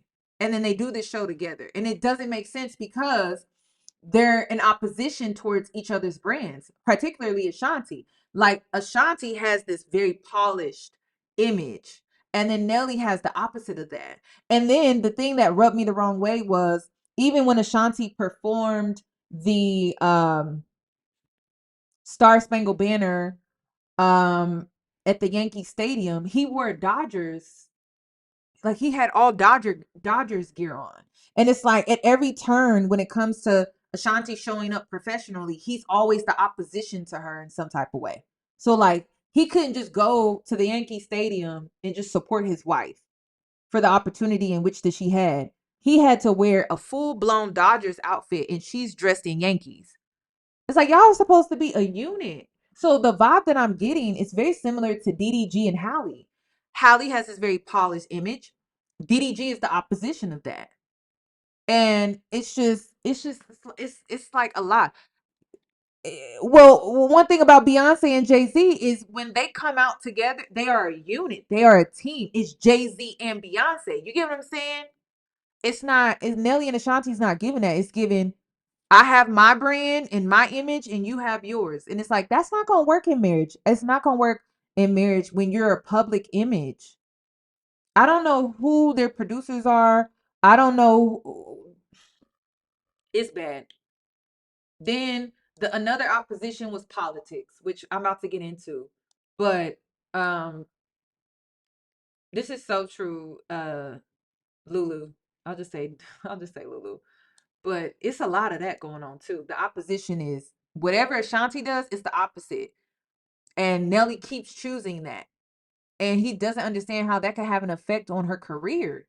It's just yeah. Is that KK? That's Bree.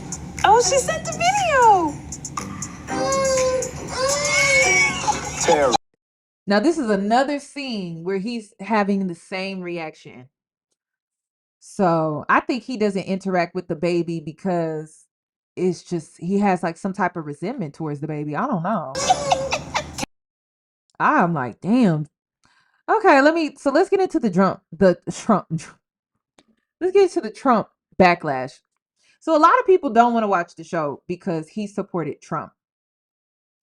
And he on the show keeps saying, I don't support any particular party. I support the house.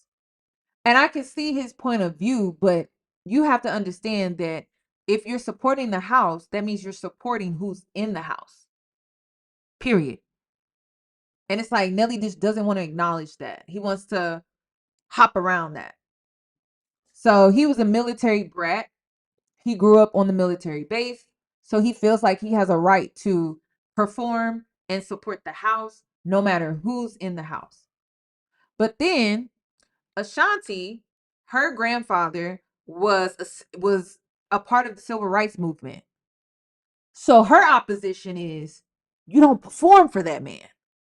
His opposition is, well, I'm a military brat and I grew up on the military base and I was raised that no matter who's in the house, you support the house. And Ashanti, her family and their dynamic is total opposite. So I guess it depends on your experience and how you view the world based off of your experience. And so you have Nelly with his experience, you have his family, and then you have Ashanti with her experience with her family. And most Black people are going to take Ashanti's side because who's in the house don't mean that they benefit Black people. You get what I'm saying? And it's like Nelly keeps overlooking that. He keeps making it about, well, I have the right to choose what I want to choose, and I support. I'm for the people that believe in having a choice and all of this stuff. And it's a mess. Let's get into it. It's a mess. So I'm just like, oh my God, they can't even agree on this. People are going to say negative things. A lot of what is he doing? A lot of comments, a lot of Yeah, you know that don't backlash. bother me. And for the Ashanti supporters, I can tell you right now by me watching the show, Ashanti did not want this. It's more so she took the stance of, I'm his wife. This is his decision. I don't agree with it, but I married him and I'm going to stand beside him.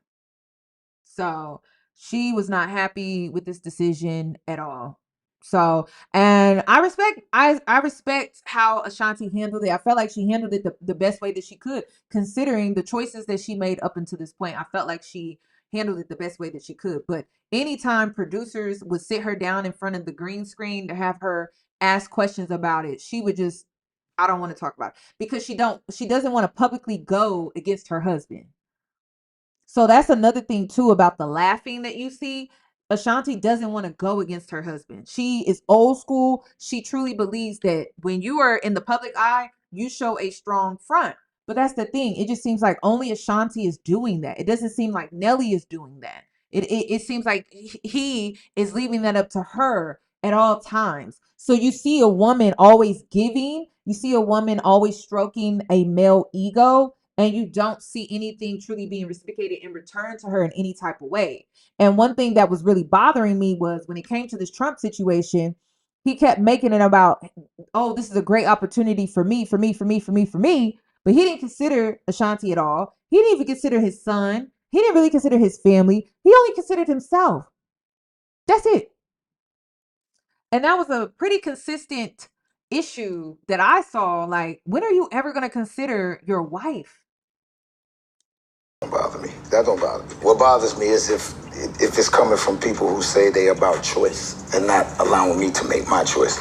You know what I'm saying? Like that. And see, with him saying that, if Ashanti says anything that is not in agreement with what he just said about him having a choice, then automatically that's going to cause issues in their marriage. Automatically. So as a woman, she's in this marriage with this man and she's trying to figure out, like, how can I tell him I'm not okay with this, but I'm not against you? Because it's tough.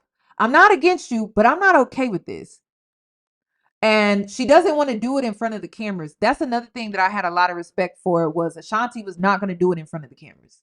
She was not. Anytime the cameras would try to catch her going against Nelly publicly, when it's very clear she was not okay with it, she did not give the cameras that. I respect her for that. Because that would have been hard. Like, it would have been very hard not to say nothing, especially when you see everything going on just with the climate of politics and all of the laws that are being changed. It's like, it's a tough situation to be in. That's the thing that bothers me. Listen, Ashanti, she makes a great wife. She really does. She makes a great wife. I'm not here to take that away from her at all. I just can't say that Nelly makes a good husband. That's all I'm gonna say. Cause he's very selfish. Like, did you think about her at all? She's thinking about you constantly. Like, she's literally going out of her way to constantly think about you. Like, even with him feeling like second place in the relationship right now, she thought about him. So she threw him that birthday bash to make up for how he was feeling. Like, she's constantly thinking about him. But I'm like, I don't get the same energy from him when it comes to her or even the baby. So it's just frustrating to watch. I was always taught to have respect for the office. Some people may feel that the only reason he's asking you is because of race or whatever. This is crazy.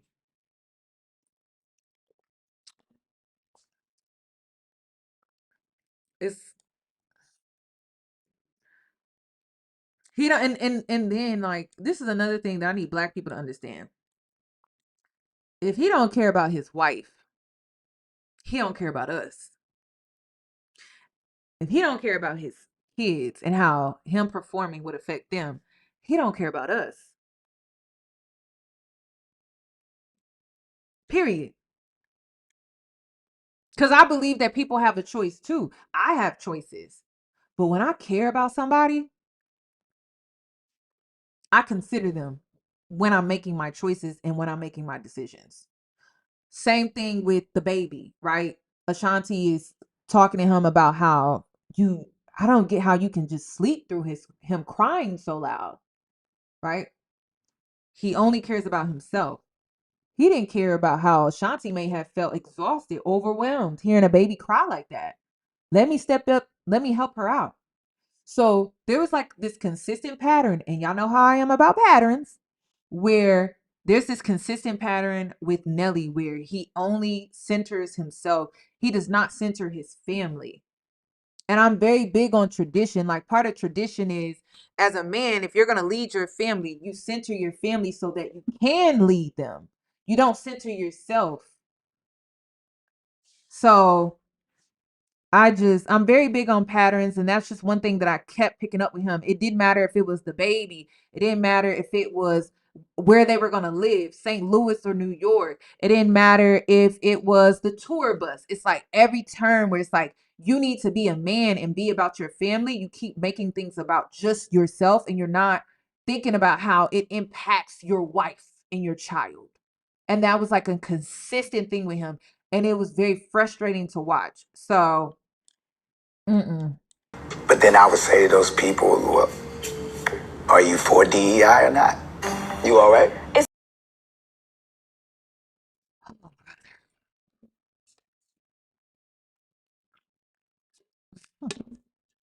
I can't believe he said that.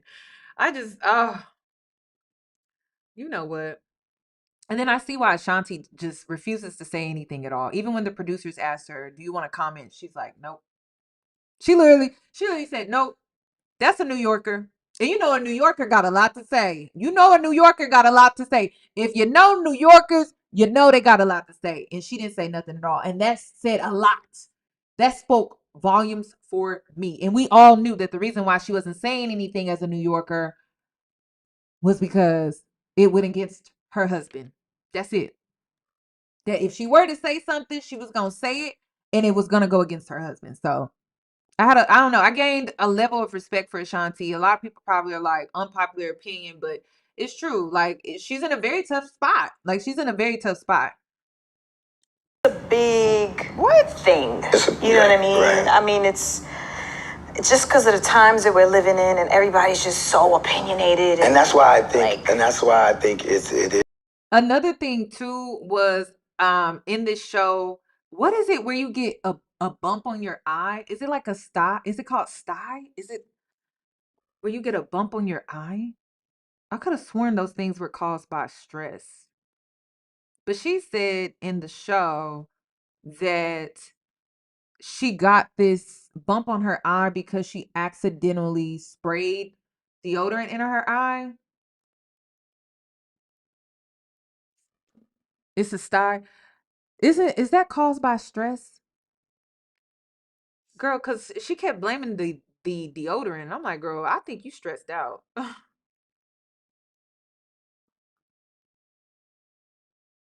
Yeah, it's red. It's a painful lump near the edge of the eyelid that may look like a boil or a pimple. Sorry, I got pimp on the brain. um, so I don't know. It could be irritation. It could be an infected hair follicle. I'm considering all of that, but I'm like, by the time she had got the bump on her eye, I was so exhausted from seeing her like hustle so much and do so much. I couldn't help but think like, damn, is some of that stress? And then she's a new mom. She's not getting, probably good sleep right now. She looked worn out. She still looked good though. Don't get me wrong, because Ashanti looked good. Her no makeup look, damn. She should go barefaced more often. She looks damn good with no makeup. So it ain't the beauty that's it. It's just her energy. It's the energy for me. It's the body language. She just looks very tired. But still beautiful though. That's what's leaning me more towards doing it because of the times that we're in and because of. And then you have to understand when the sty popped up on her eye, they were having this discussion about Trump. So what are we supposed to think? I'm just like, because I would be stressed. I'm like, my husband is over here thinking about performing for Trump. What about me?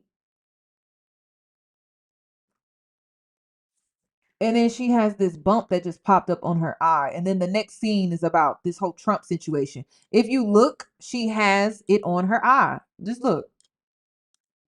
I agree. I think I'm getting a chance to go represent for what I believe in and taking my beliefs and where I came from front and center.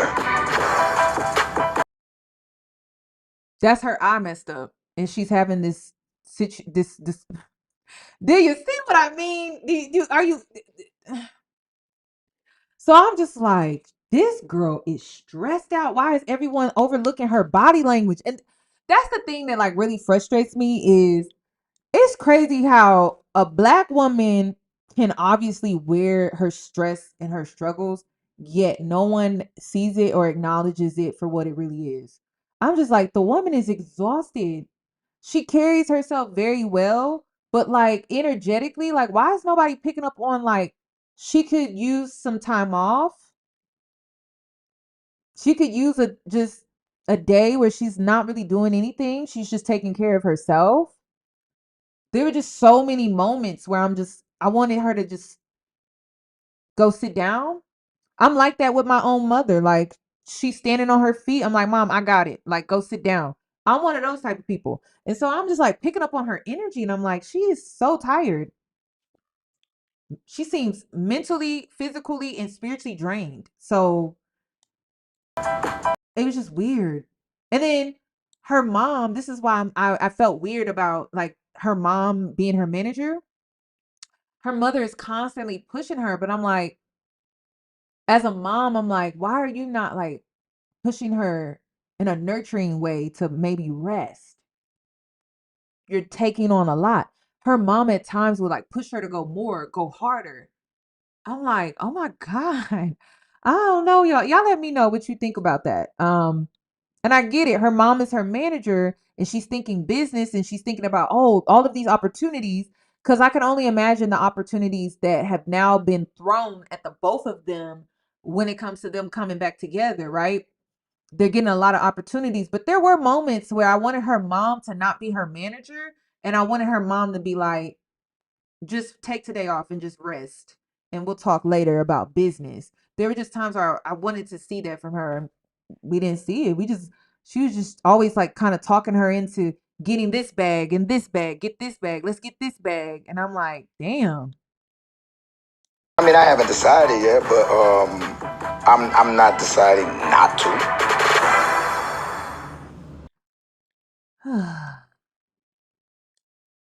And then, like, this is the thing. Ashanti will laugh and giggle, and then there will be moments where she makes these facial expressions, and it gives nigga. That's what it gives. It gives.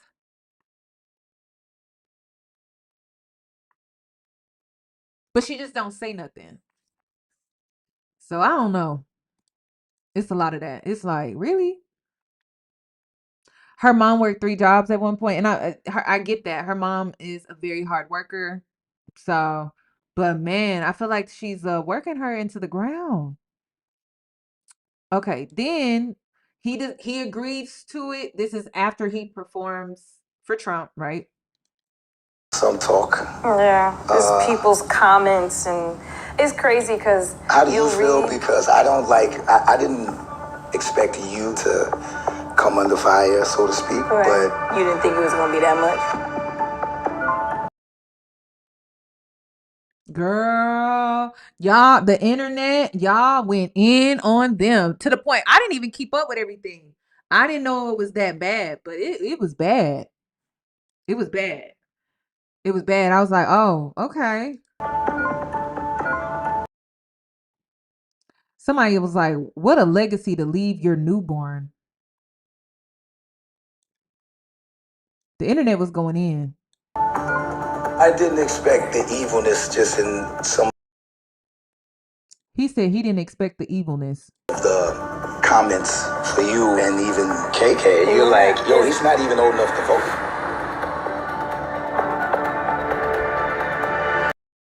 This is what I didn't understand.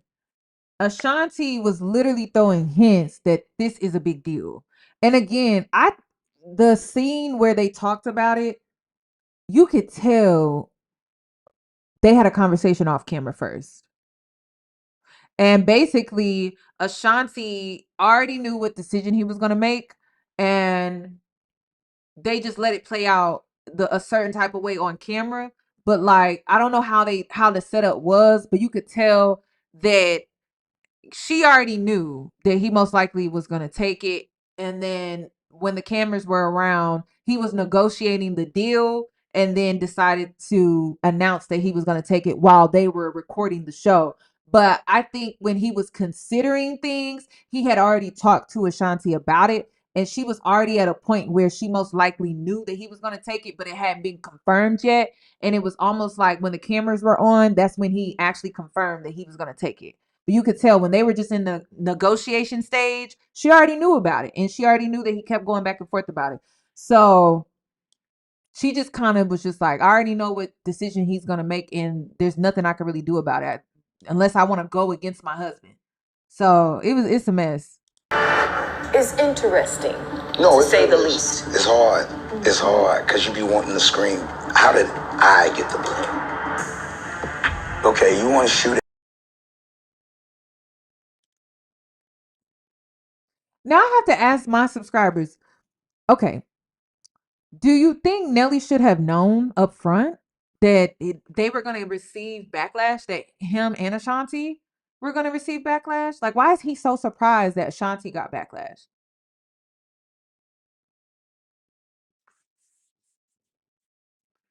That's what I'm not understanding. Like, why is he acting so shocked?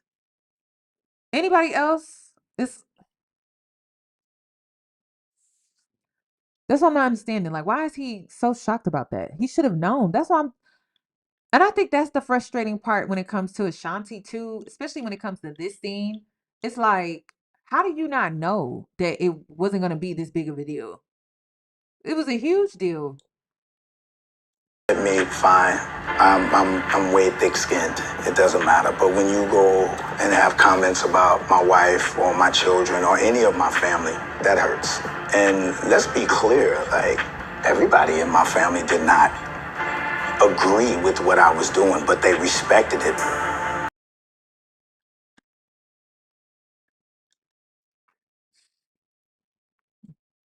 So that's pretty much the show, y'all. That's pretty much the show. Yeah, that's the show. So I don't even know what else to say. He did have a conversation with his daughter that really stuck out to me. It's crazy. I grew up in a family very similar where men in your family, if you have the luxury of being able to have men in your family, right? One thing I noticed about the men in my family, they give me, their daughter, their granddaughter, really good advice. But one thing I learned about them at a very young age, they don't apply it. So listen to what Nelly gave. What advice did he give to his daughter? Because a lot of people are gonna send me hate for this video. I already know I'm gonna get hate. I don't give a fuck. You can get in your feelings about celebrities that don't know you and clearly don't care about you because he performed for Trump. You can get upset all day. I don't care. But I was like the scene with Nelly and his daughter and the advice that he gave his daughter with me, Ashanti shouldn't have married him. Period. And one thing I had to learn at a very young age is that the men in your family will give you good advice, but they don't apply it themselves. And that's why I always tell you, it don't matter what man you talking to, they all got some misogyny. I don't care if it's your brother, your daddy, your grandmother, your grandfather, they got it. Because they're men. They're men. That's what they are. So one thing I noticed about the conversation, I was like, oh, so you having this conversation with your daughter, but like, you're not applying it though to your your marriage. So let me show you what I'm talking about. I don't think people caught this, but I did because this is how my daddy used to talk to me like this. But then I would look up and I'm like, well, why are you not applying that to your relationship? But you want me to listen to you when it comes to men, when it comes to my own life. Let me see if I can find it. So his daughter asked him, does marriage feel different?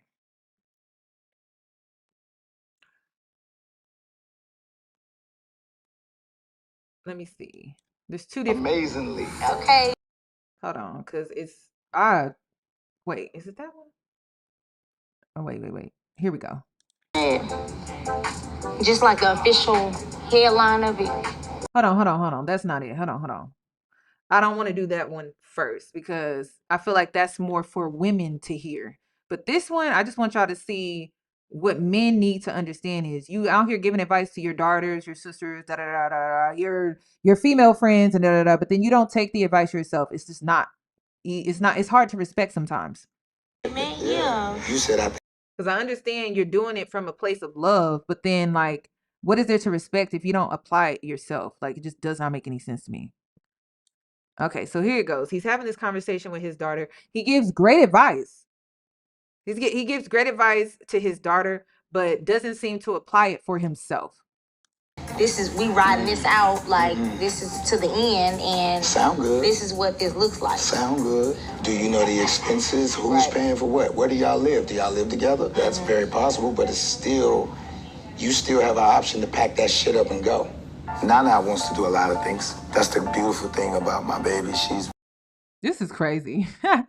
You know what this remind me of? This give me T.I. and his daughter 2.0. Very, very talented, and she can go and do anything that she wants to. What I don't want her to do is to rush into thinking that she will be looked at differently because she's not married if she marries somebody. Now, let me paint the picture. His daughter is a single mother to a baby boy. I think the baby maybe like one or two, somewhere in there. So she is struggling with the fact that people see her a certain way because she's a single mom. And this is the conversation he decided to have with her because she saw her dad get married and now she created this family with Ashanti, and she's looking at their relationship. She's admiring their relationship, and she feels like that's something that she should look forward to having. I definitely want her to feel like this person completes her. This person supports her. This person has her best interest at heart. And she has that person's best interest at heart. You get married, you're not thinking about packing that shit up and leave. You might leave. This is crazy. This is crazy. So, yeah. And oftentimes, ladies, to the girls that have the daddies, right? Oftentimes, those be the conversations. Your dad gives you really good advice, and you're like, okay, like I should apply that shit because it makes perfect sense. But then it's like sometimes you look up and you look at their ways, their behaviors, and the things that they do, and it's just like you don't apply what you're telling me though. I Go downstairs, get on the couch. Right. Bet your ass good. Possible, but it's still, you still have an option to pack that shit up and go. Nana wants to do a lot of things. That's the beauty. And he's talking about right now as a single woman. So basically, okay, so let me put it into perspective, right?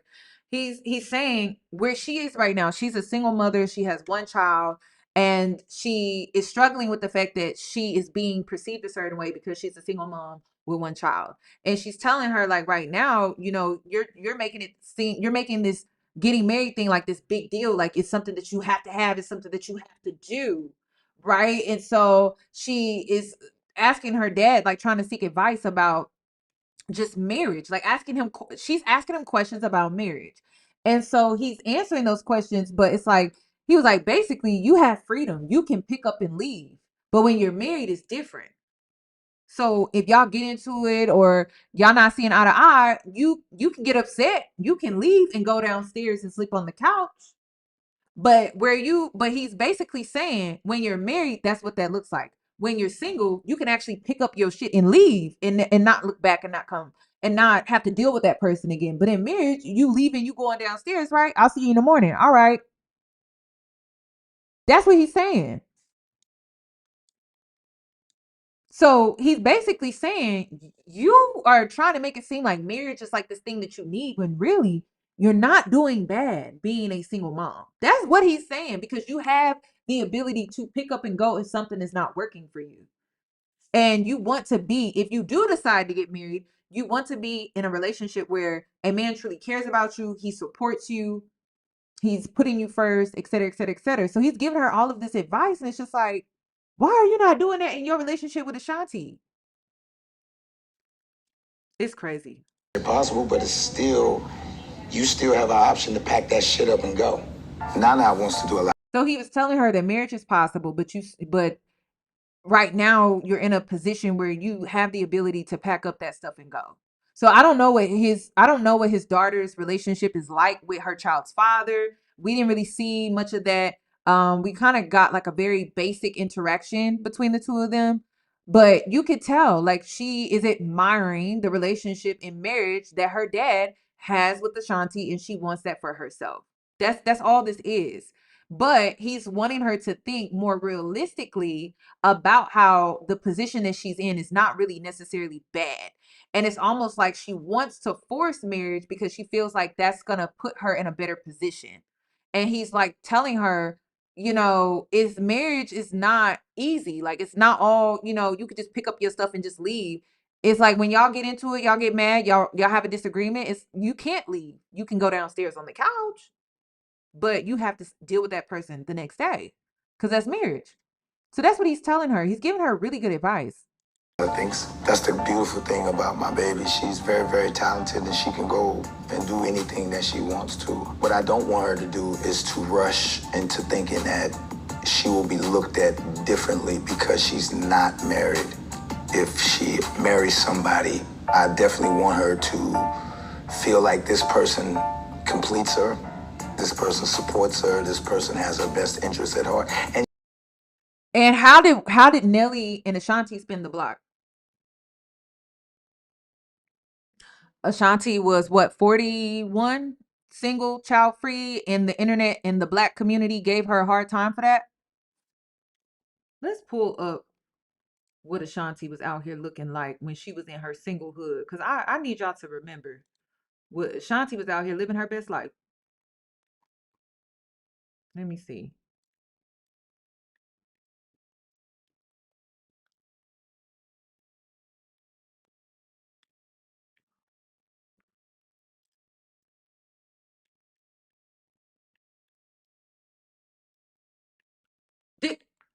Okay. Now re-listen to what advice he's giving his daughter. And this is why I be saying, like, do people be listening? I'll be really listening because I really be wanting to understand people. Like, so she looked good, didn't she? And she was funny. And the internet was like, she not married. She don't have no kids. Like, people thought she was just something must be wrong with her. And then if you watch the show, she makes a damn good wife. No one can take away that Ashanti don't make a good wife. Because the way she's handling this Trump situation could literally destroy her marriage. She's a damn good wife. She's a damn good mother too. Damn good. Damn good. Damn good. I like it's the way she shows up for people. Like, she really shows up for people. She is a damn good wife. And the internet tried to make it seem like she wouldn't make a good wife. She wouldn't make a good mother. Right? But here she is being a damn good wife to a man that is not being a damn good husband. Period. Argue with your mama, don't argue with me. Here she is being an amazing wife and mother to a man that's not being an amazing husband back. Yet, she was judged and criticized because she was a single woman with no kids. And people said something must be wrong with her. And when you watch the show, nothing's wrong with her when it comes to her being a mother and a wife. Very loving, very giving, very nurturing, very considerate. I like how she handles conflict and disagreements. She is a well-rounded woman. But according to the internet, when she was single at 40 something with no kids, something had to have been wrong with her. So listen to what advice he gave his daughter again. She will be looked at differently because she's not married. If she marries somebody, I definitely want her to feel like this person completes her, this person supports her, this person has her best interest at heart, and she has that person's best interest at heart. You get married. So, yep. And yeah, you can't win because even when it comes to how Ashanti handled the situation, she's still getting shamed on social media, but this time she's getting dragged. Her child is getting dragged because of her husband. So, and then the reason why, ladies, I saved this conversation that he had with his daughter last is because it's very clear that the only reason why his daughter wants marriage is because she wants the big bang. And what's the big bang? Amazingly. Okay. Does marriage feel different, Dad? Just like the official headline of it. 1,000. It's like supporting your spouse, no matter what it is. I honestly think I just want the big boom. I don't know what that means. She said, I think I just want the big boom. And a lot of women want that. A lot of women want the big boom, but they don't want the marriage. They want the big boom. They want like the honeymoon phase. They want the wedding ceremony. They want the ring on the finger. They want this fantasy, right? But they don't want the actual marriage. They want the baby, but they don't want the marriage though. Cause you not see all the stuff you got to deal with on a daily basis. You got to deal with a lot of shit on a daily basis. So his daughter was just being honest. I think I just want the big boom. I honestly think I just want the big boom. I don't know what that means. What's the big boom? The wedding. This was a good show. I don't know. I thought it was a good show. The way I looked at it, I took a lot away from it. I did. I learned a lot about relationships, things that you should consider before you get married. I learned a lot when it comes to singlehood, being a woman and being single with no kids. I learned a lot. I think you should watch it. If you're gonna watch it with the idea that their relationship is perfect, if you're gonna watch with the idea that Ashanti doesn't know what she signed up for, then you're not gonna like it. But if you like it with the understanding that this is what she signed up for, this is what she's choosing to deal with, and then Ashanti still wants the wedding.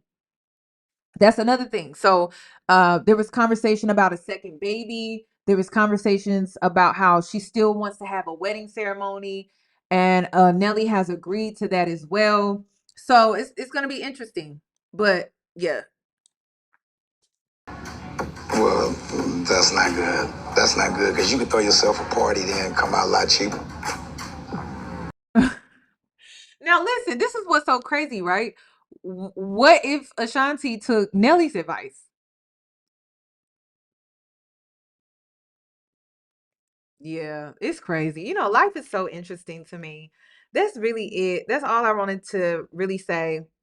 So, the positives from the show is very clear that Ashanti has a good support system. So, regardless of how this relationship turns out, she's gonna have women around her supporting her, good, bad, indifferent.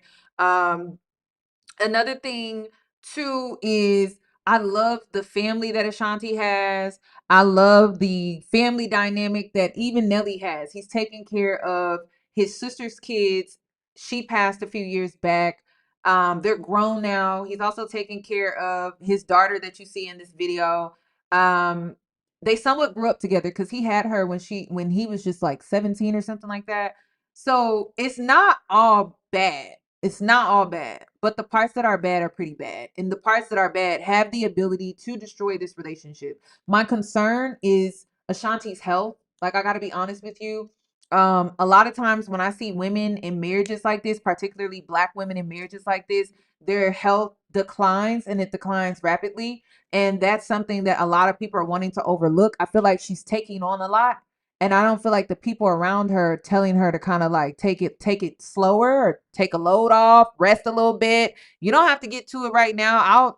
I feel like they could tell her to rest a little more. Even though she has a lot of support, it's more about self, and it's about her emotionally, mentally, and spiritually taking time to herself. And I wish we could see more of that when it comes to the show. What else? What was hard to watch as a Black woman was, it's very clear that they both take care of their extended family. And people keep saying, well, they are rich, they have money. But when you are taking care of yourself, and then you're taking care of your parents, you're taking care of your grandparents, you're taking care of your grown kids, that starts to eat at how much you actually have to with money. And money is all about management. Having money is all about management. Having wealth and richness is all about how you manage it. And if you're taking care of your whole family, how is it possible for Black people to create generational wealth? It's going to be hard. So that was another thing that was hard to kind of watch outside of just their relationship dynamic. And again, that can put a strain on your marriage when you have to take care of not just your family, but your extended family. Like, that's a lot to put on two people. And that's pretty much it. That's what I concluded from the show. Like I said, I don't feel like it's all bad. I feel like the parts that are bad are pretty bad. I don't think the internet is reaching with that. Ashanti and Nelly laughing through this passive aggressive like stuff, that there's some tension there. They're not addressing it. It just shows that they don't have the best communication. That's it. So I would like to see growth. I mean, listen, two people agree to dealing with each other in marriage.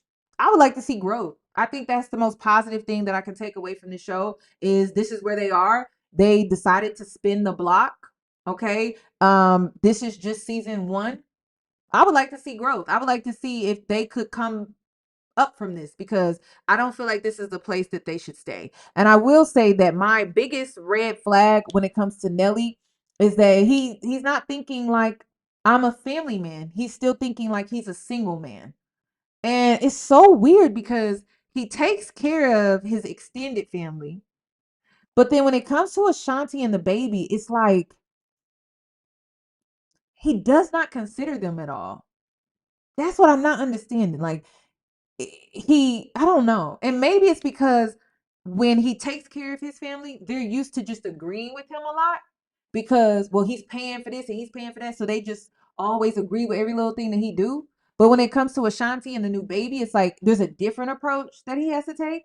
Like he can't just bypass considering how this may impact the both of them. Like he needs to consider them because she has her own career. And I think that when it comes to his family dynamic before, that was something that he never had to consider because, well, he was the breadwinner and he was the one paying their bills. But it's a little bit different when it comes to Ashanti because she has her own stuff going on. So I would like I said, I would like to see growth. I would like to see better branding when it comes to them being seen together as a couple. And that's really pretty much all that I have regarding this video. Let me know what you think. I took a break from Love Island, but I will be back to cover that episode as well. I'm not gonna lie, the last episode it was boring. The voting system gave rigged, so I'm not like excited to create a follow up, but I will create a follow up. I probably won't do it today. I'll probably do it tomorrow and do what I did the last time, just combine 2 episodes together and talk about it and do another call in. Would you like for me to do a call in right now? I can take some calls. What do you think? I could take like, 1 or 2 calls, maybe 3 tops.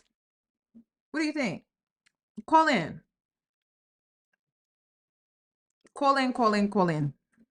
What do you think? I would love some married people or some divorced people to come up here and talk for real. I ain't gonna lie. I feel like I would like to hear from both perspectives, married and divorced. Janae? Hi, can you hear me? Yes. How are you? I'm great, girl. You know I was on your last one. You was doing with Ashanti and Nelly. Chris, what would you like to add?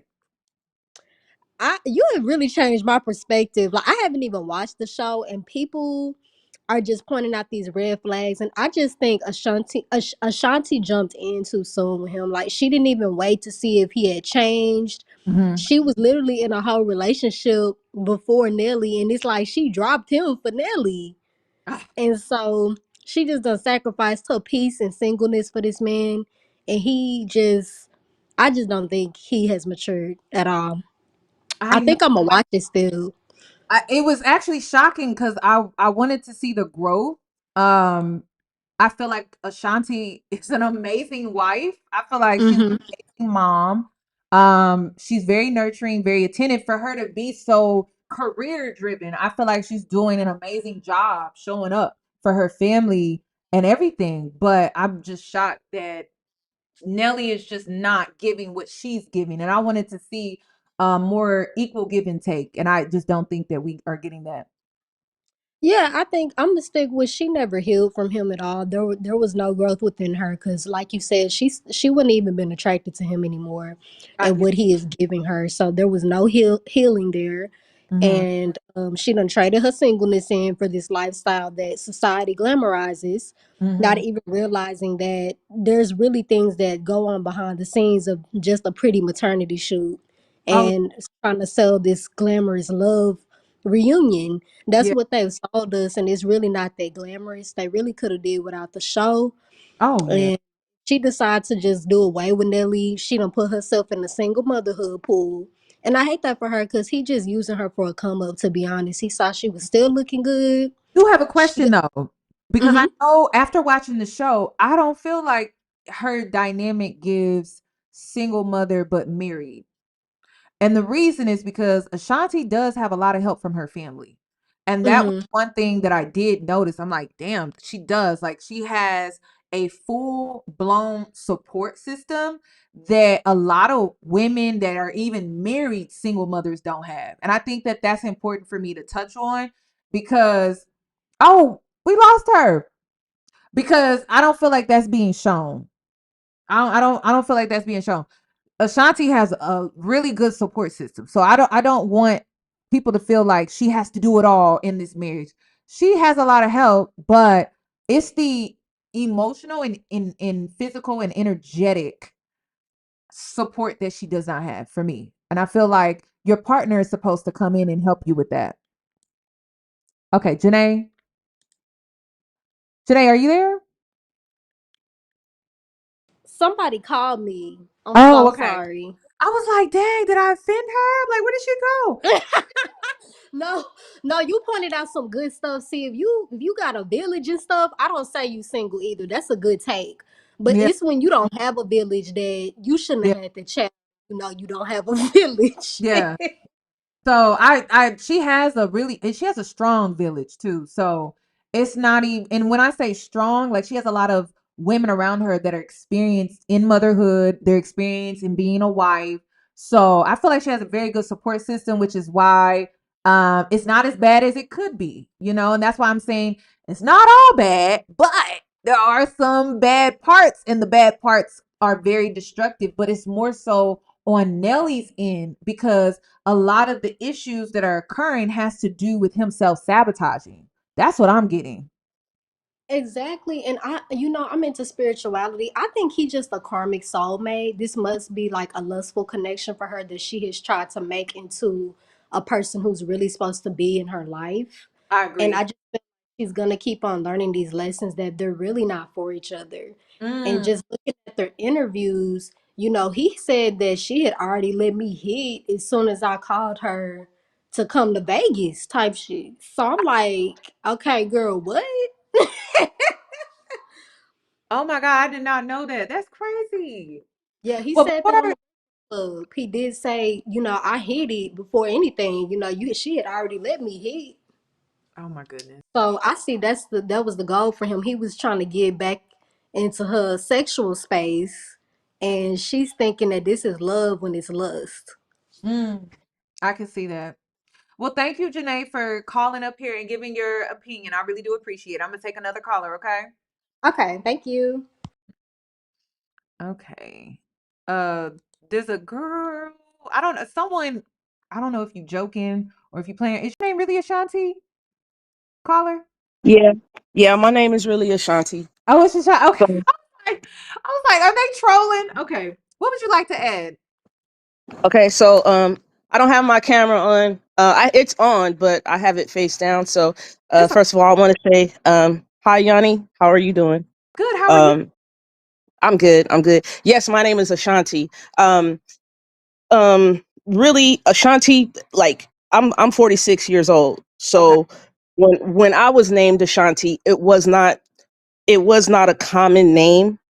Hmm. And I always wondered, when you go to the store, you see those souvenir license plates and people's names are on there, and I never saw my name. I So, to that. I do. yeah. Yeah. And I asked my parents what this name meant. And it's two different meanings in Hmm. two different countries or languages. So real quick, Ashanti means in Indian, it means no peace. So if you say Ashanti in the Indian language, it means no peace. If you say Shanti, yeah, if you say Shanti, it means peace. Now over in Ghana, right? There's a Hmm. tribe in Ghana, in West Africa. It means a tribe. It's the name of a tribe. Okay. Okay. Okay. That's what I thought. I know Ashanti has a very deep meaning, but I didn't know the duality though. I knew when I looked it up, I thought it meant just peace, but I did not know the duality of her name. So that's interesting. That is so interesting. Yeah, yeah. Look it up. But okay, so Yanni, you wanted a perspective from a married person. Yeah. So Yes. I'm married. My dynamic is this. I was with my I was with my husband for 10 years Okay. before we got married. So we met in 2006. We did not get married until 2016. Oh wow. Okay. Yeah. So a lot of people ask me why, and that's because my husband was real considerate of my finances, because when you get legally married, everything's tied in together. Right. Right. And so he wanted to take care of his financial obligations first without me saying too much. He Okay. wanted to take care of his financial obligations first, get that out the way so that would not affect me. And Okay. so that's when we got married. Okay. So after, I actually respect that, and that's the thing about life. A lot of people try to put things into this box and they think that you can copy and paste it into real life. But to be honest, I actually respect that, because a lot of men don't have that regard at all. They just subject you to their financial issues and troubles, bad spending habits and everything like that. Now, during this time, were y'all together? Or were you dating other people? Were you separated and then you came back? Like, what was that like? We were together the whole time. It was funny. We both did music. He still does music, but we've gotten into, you know, you know, uh, producing podcasts and stuff like that. But he's still in the music. But Oh, that's how we met, because we were both rapping. He still does it majorly. I don't do it, quite as often. But we were together, and he just wanted to just hang out with me. I don't believe we ever went on dates when we first met. It was just a lot of hanging out, and he didn't want to be around anybody else. I didn't want to be around anybody else. And so we just kept going from there. So, do you mhm. think you benefited from the relationship with it starting off say, like? say that again. Do you think that you benefited from the relationship with it starting off like this? Yeah, because we that was creating a real friendship. I got to see his everything. Like, when there was like no title, Yanni. We were just hanging out. We were having a great time together, and I believe it was like, I can't really quite remember because it's been a long time. It's almost been 20 years, right? So I believe like maybe it was early on, but he was the first to introduce me to his family. Mhm. So I think it was like 2 or 3 months into, us hanging out. We didn't have no title. He introduced me to his mom, But his how old were dad, how his grandmother, and his grandfather. how old were you all though? I'm 46. He's 44. No, during when you guys met.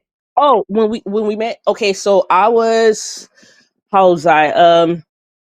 20, 26, 27. I was 26, 20, 27. He was Okay. about 20, 20, 25. Okay. I feel like this is realistic for 20 something year olds. I do. A lot of people are, it's unpopular, especially when it comes to the internet, because everybody's rich online. But when it comes to um if you decide to be with a man and they're the same age as you gotta be understanding what you're truly signing up for. Especially if they don't Yeah. money or they don't have money or anything like that. But I think my question is, do you think that with you creating and starting this relationship in the way that you did, that now you're actually able to benefit from how you entered into the relationship? Because a lot of women feel like they invest all of this time and they feel like hmm they reap the rewards of hmm being at that stage in their life where they're still trying to figure themselves out financially. Yeah. So at that time, I was in college, and he wasn't doing college, but he was doing a trade. But I think with Nelly and Ashanti, and then me, Ashanti, and my husband, his name is Daryl. Mhm. Um, we got to see each other's likes, dislikes, quirks. We got to see each other's standards, morals, values, ethics, things that were significant to us early on. So I think, well, not early on, not just early on, but during, and I think Nelly and Ashanti, I think they both knew what they were getting into. Like you said, they did spin the block. So there was a chunk of time when they were hanging out with each other, meeting each other's family, So what knowing the likes and so dislikes. what I'm asking is, I'm assuming when it comes to your marriage, there was like a turning hmm where you saw the growth. And that's what a lot of Okay. people see with Ashanti and Nelly. So can you explain what that turning point in your relationship looked like with the growth in it? Woo. Oh, the growth. I think we were growing together. There were definitely certain things that we were both not mature in. Mhm. But I think the growth was understanding that you have this person here for you. This person is considerate of you. It's, we don't call it checking in, but we always making sure each other are safe. We're still individuals. So, when he hung out with his guys, I hung out with my girls. It was on a separate thing, of course. And we would always call to make sure each other's having fun, make sure each other's safe having fun. We couldn't wait to see each other again, hook up again or whatever. So I think that turning point was just this there. And then like three years later after we met, we bought a house, and that was during the time when the housing economic collapse, it happened, and houses were really cheap then, so we weren't even married at that time. We bought a house, but that helped us too. I not promoting that. However, everyone has to decide what's positive for them. But there were things that we showed each other, certain levels of maturity. Like I said, considering one another, learning how to, purchase home and things of that nature, and knowing how he treated his daughter, because he has a daughter, knowing how he treated his daughter, seeing how he treated his daughter, and seeing how he treated his mother, seeing how he wanted to just emulate his dad, who's of course was very much so in his life and still in his life. His parents were divorced. When I met them, everybody was divorced, the grandfather and the grandmother too. So And yeah, that turning point. Go ahead. what age did you see this turning point for him? um I you know what, Yanni? It's crazy. It was year by year. So these when I first met him, he had these morals, values, standards, and ethics. Mhm. And they just it grew year after year. So I can't say he was automatically mature, but those things were always in him, and he just packed them on year after year. But really, I would say in his early 30s, if you really want to age, early 30s. Early 30s. Early 30s is when, boom, that hey, this girl ain't, I'm here, I'm in it, I'm doing this, I'm getting our future set. Early 30s. Okay. Okay. Well, thank you, Ashanti, for coming up here and sharing. I really do appreciate it. You're welcome. One more thing, can I say this? One more thing. I think Nelly and Ashanti will be okay, and I think with time, they'll understand what to put in the public eye, what to allow in the public eye. And remember, those shows are edited. The editors are, they're pasting, they're cutting clips, they're pasting clips here, they're creating a storyboard from what they're editing. But they know, they've been new with each other, was gonna like or dislike or not gonna do or do before they got married. I think that's why they're laughing about it. And I love their honesty, especially Nelly's. I love his honesty, because I don't think he didn't tell her this before. I don't think she didn't know before. Yeah. So, but thank you, Yanni. Keep doing a great job. Thank Thank you.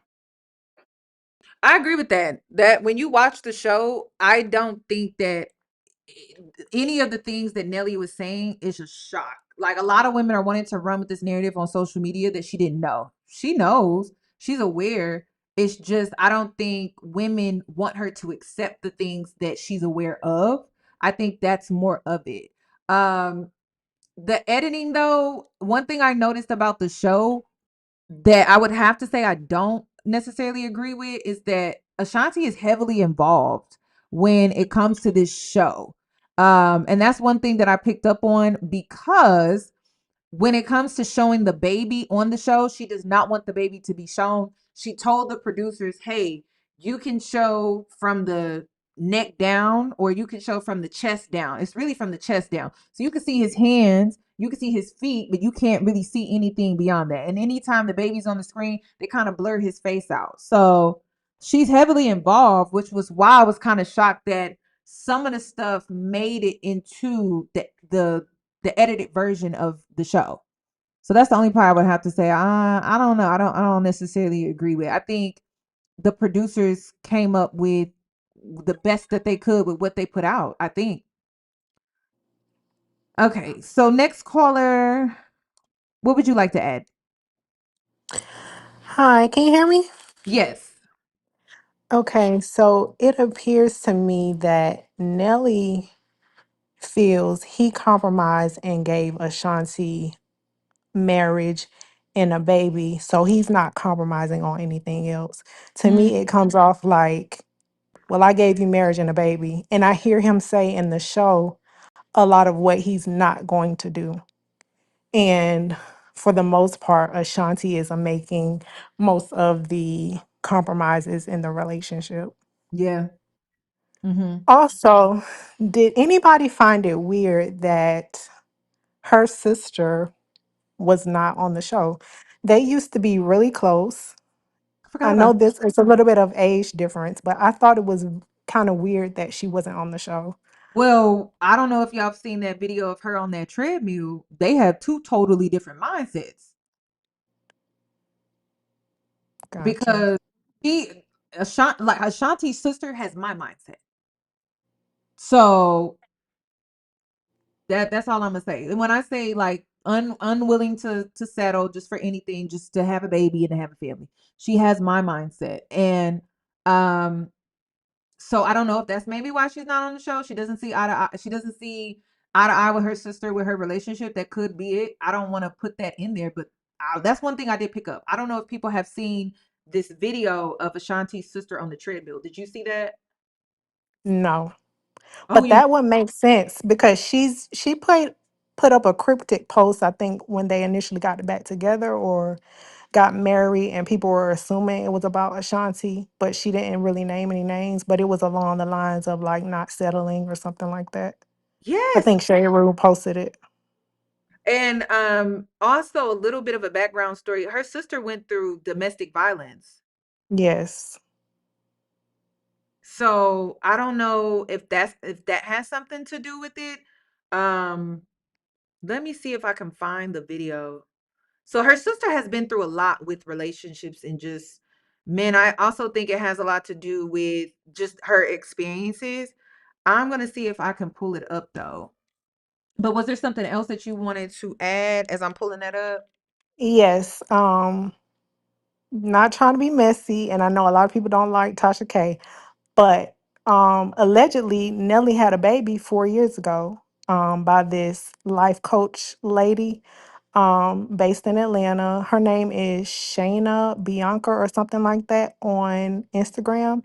The baby has his last name, but he has not publicly claimed this child as a part of his, number of children. So like when they're doing all these interviews and they ask him how many children, he does not include this child. And I just think it's very weird. Um, but What? I think this lady did an interview with Tasha K that is on Tasha K's website, not on YouTube, but she's like putting it out there like, yes, this is his child or whatever like that. And the baby has Nelly's last name. So I don't know. I'm just putting it out there. I don't, it wasn't a cheating situation where he cheated on Ashanti. It's alleged that he cheated on Miss Jackson. Mm. But yeah, just putting that out there. But that's all that I have. Why y'all be coming up here gagging me like this? What? I did not know that. Okay, I'm gonna have to go check that out because I did not know that. Yeah, her IG is Shayna SHANNA dot Bianca, and you'll see the baby up there, whatever. So yeah. Y'all are gagging me every time I do call-ins. Okay, I'm gonna have to check it out. But thank Oh, you for up here and sharing because I'm about to pull up this video that. Well, wait. Let me keep you up here. Let me keep you up here for a little while because let me see because I need to show y'all this video of her sister.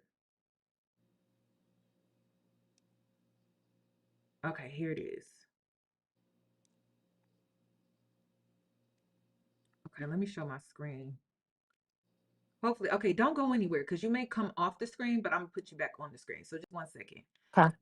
Oh no, you're not going anywhere. Okay, perfect. So let's play this video because this shook me because I was like, okay, it kind of sounds like you're not in agreement with your sister a little bit.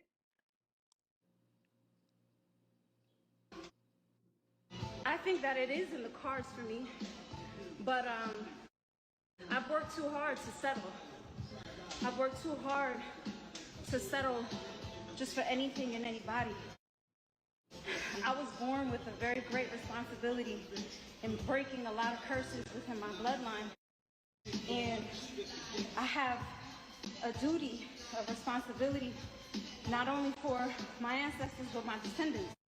So I can't just settle for anything and anybody. The person that I end up with has to have worked through their own generational patternings and traumas as well. I'm not saying you gotta be perfect, but I'm not trying to raise no man. And that's the thing. Women, we're conditioned to feel unworthy until we have something or someone. And I'm at a liberation point in my life where I'm freed from all of that. You know, the conditioning of that to freeing our bloodlines.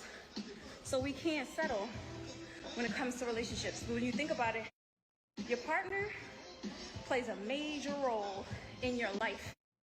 Do I ever plan on getting married? I think that it is in the cards for me. But Caller, are you still there? Yes. What do you already know what I have to say? Because I told y'all she sound like me. What do you have to say? I think that the sister does not agree with the relationship. Um, I didn't see the sister anywhere, like even at the birthday party in the opening episode. I didn't see the sister there. I'm not saying she wasn't there, but I just don't feel like the sister agrees. And even when I think the mom saw Nelly at the verses and she came up to Nelly and or she came up to Ashanti and said that MF is here or whatever. I feel like their family didn't really like him, Mm-hmm. or something happened to where they didn't really mess with him like that. But I just get the feeling that maybe this has caused like a strain in the sister relationship. I don't know. I'm just because they used to be really close. Girl, So it I gets just feel like, a Lodge 2.0. so what you think? I I agree with the sister. I agree with the sister. Everything that she said, I'm like, that's what I stand for. So it's just crazy that that's her mindset, and it's very clear that her sister has the opposite of that. So I see why she's not on the show. I didn't even think about it, to be honest. I did not think that her. I didn't even think about her sister wasn't on the show. I just remember the Yeah. video because I was like, oh my God. Then at the time, I didn't even know that that was Ashanti's sister. I just thought it was some random girl in the gym on TikTok on my For You page. And it's just picking up on the stuff that I'm engaging in. So I didn't even know. But then I was reading the comments. I was like, oh, that's Ashanti's sister. I didn't even know she had a sister. So crazy. Yeah. And I actually agree not to put too much of my personal, but I'm not married. Mm-hmm. But I just turned 40 and I saw my mother go through a relationship or a marriage that kind of tore her down. Mm-hmm. And the man kind of left her brokenhearted. And to me, she kind of ended up dying with a broken heart because of a relationship that Oh, wow. failed. Mm-hmm. So to me, when I see that in women, it I hate when women make marriage their focal point in life or a goal or something to look down on other women about, or Mm-hmm. something to be attained, or something that adds to your worth. And I wish we as women didn't view marriage in that way, and also didn't allow don't allow, like, especially men on social media, to use that as a digging point, I guess you can say, when a woman is not married, because I don't know, I've just seen how marriage can tear a person down. Like her sister said, if you don't marry the right person, or if you tie yourself to the wrong individual, how it can just bring you down as a whole, not Yeah. only mentally but health wise. Yeah. You know what I'm saying? That's what So I'm noticing on the show with Ashanti is everyone keeps saying, "Oh, it's not all that bad. She's laughing, she's doing this and she's doing that." But I'm like, why doesn't she seem energetically like excited? Like I believe that when a man is truly for you, there's a different energy that comes with that. Like you can rest, you can take a load off. Things come to you very naturally, at ease, not at force. This hustle, everything is fast paced. I just feel like she's trying to make up for something that's not in their relationship, and it's draining her. So it's very hard to watch. Um, yeah. so I'm pulling up the alleged child. Oh, oh.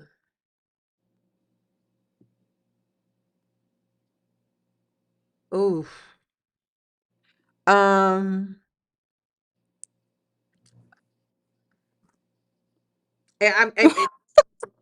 I'm speechless. Y'all done came up here and completely gagged me. Yeah, it's a mess and another layer of mess that she has to deal with. So I don't know. I don't It's even want to put the baby on social. I'm not gonna pull up the baby on my page because I just don't want to do that. But I'm just, I'm speechless. yeah. And honestly, the woman it looks like Miss Jackson. Like Yes. he has a type. Yes. And Allegedly, she was at verses with him because in an interview, they both said that they were with other people at verses. seen her in the verses video. She had a bob maybe at the time. This is crazy. It looks to be his kid too. I feel like the baby resembles her more though, but I see a parallel with his oldest daughter. They kind of look the children look alike. Um this is crazy. I'm not gonna put the baby on the screen because I'm not that messy, y'all. But I'll make sure to leave her handle in the chat so y'all can have that if you want to go look for yourself. But I'm not about to expose the baby's face. Like that's where I draw the line, you know. But thank you for that. I did not even know that. I'm completely Okay. thank you Yeah. for coming up here. All right. Thank you. Bye. You enjoy the rest of your day. Bye. Oh my goodness. Mm. Well, I'm gonna move on and take the next caller. I'm gonna put the user handle so y'all can go and look for yourself. I'm gonna take the next caller. Hold on, let me see. Tia? Hi, Yanni. Can you hear me? Yes, I can hear you. How are you doing? I'm good. I hope you're well. I'm just gonna make this really quick and short Okay. and sweet. Okay. I think a lot of people, after Nelly and Ashanti got back together, they all like flocked back to their exes or thought it was like a reason to like spin the block and everything was gonna be Gucci and enough time has passed. Maybe this person is gonna respect me now. I was never raised like that. Once you're done with something, once you've thrown something in the trash, you don't go and get it back. That's Ooh, just not what you do. I'm not saying that their situation is not going to work out. I hope for the best for them, especially now that they have a child.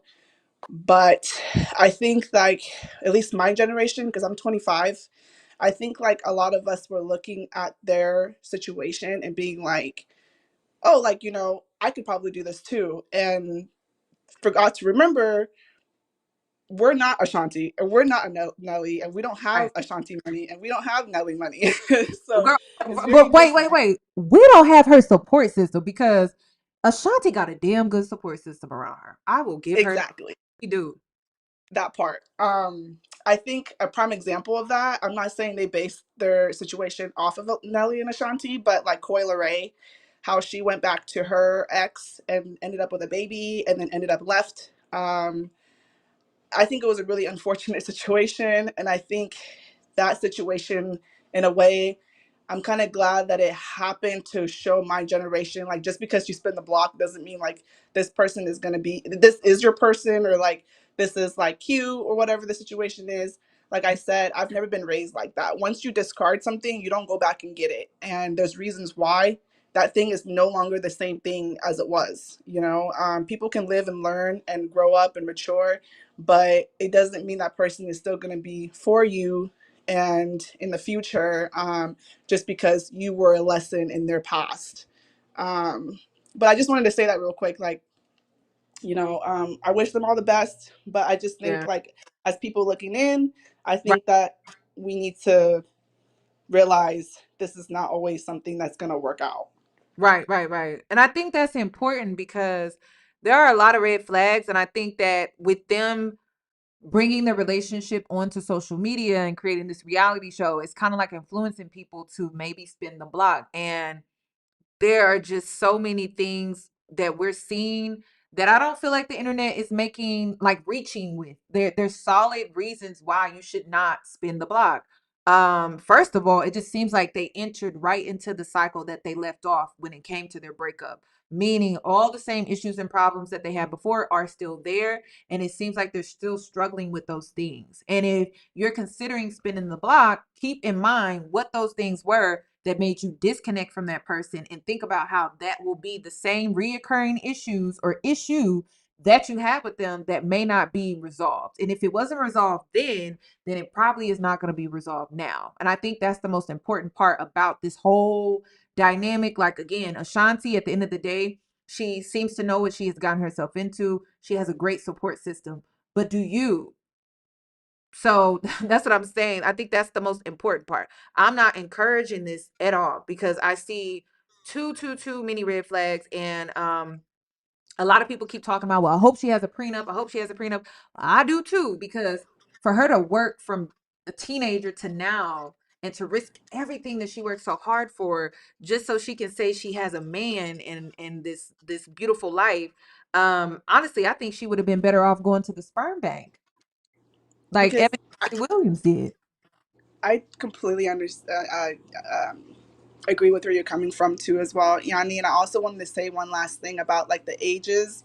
I think it's kind of like, maybe it's just me, but I kind of feel like it's disrespectful for him to now marry her and give her a baby. Like, this should be the time. I'm not saying like, 40 years old, your life is over. Definitely not. But I'm saying like, this is her time for her to be free. Like 40s, like, you want to be free. Like, usually you've raised your kids by now. Your kids are a little grown. You're Mhm. traveling, vacationing. This woman is now a mom in her mid 40s or whatever, and has to still continue to run behind him on a tour, on a bus with a baby. Like, it just Like, sounds twenty like just something. very exhausting. It's crazy. That's what I'm like. Why is everyone overlooking that? I'm like, she's like 40. I've been on the 40-year-old mom TikTok. It's peaceful. Those women are at peace and at ease. It's like there's a level of calmness with motherhood at 40. And that's not what I'm getting from Ashanti. I'm getting chaos. So I'm It's thrown really off by sad. that. Yeah, it's really sad. Thank you for coming But up that's here. all I have to say, Yanni. I love you so much. I love your channel. Oh, I I love love your you vibes. I too. love your teachings. Like, you're amazing. Please do not stop. The community needs you. Us Black girls need you. We just need you. We need you here. Thank you. Thank you so much. Thank you for coming up here and sharing. Okay, bye-bye. Okay, I'm gonna move on to the next one. I don't know what's going on. Oh, wait. Okay. Is it Christina? Christina? Yes, can you hear me? Yes. What would you like to add? Hi, Yanni. Well, Hi. I guess I'll be quick too. Okay. Um, I am a married woman, 11 years this year. And one of the things that I took from the show that I think many of us should, Okay. especially when you are courting and looking for a man, is what does he look like as a father? Ooh, And unfortunately, I feel like with Ashanti's case, she probably could have answered that question before entering into that marriage and deciding to have children. Because for me, if you have a man who already has children, the key point of figuring out how he's going to be is mhm, how he's already been with the children that he has. If he doesn't really connect with the children that he has or has a history of doing that, there's mhm. really no proof that he's going to show up for your children. Can I ask So, you what are oh, clear signs that he's connecting? Because if say I'm a single woman and I'm not really familiar with children. mhm, What would that right. actually look like for women to look for? Okay, so this is what I would say. First, do they talk about their children? Number one. Um, any man that's a family man, I believe that their children are a prime topic at times when they're talking to you. So I would say that's number one. You Okay. should know right off bat, maybe like 3 weeks into your courting, your dating, at least the names of their children, what Okay. their children got going on, their ages. If you're like a month or two in and you don't really know any details about their children, to me, that's a red flag. Okay. How their children behave with them. Do their children feel like they're connected?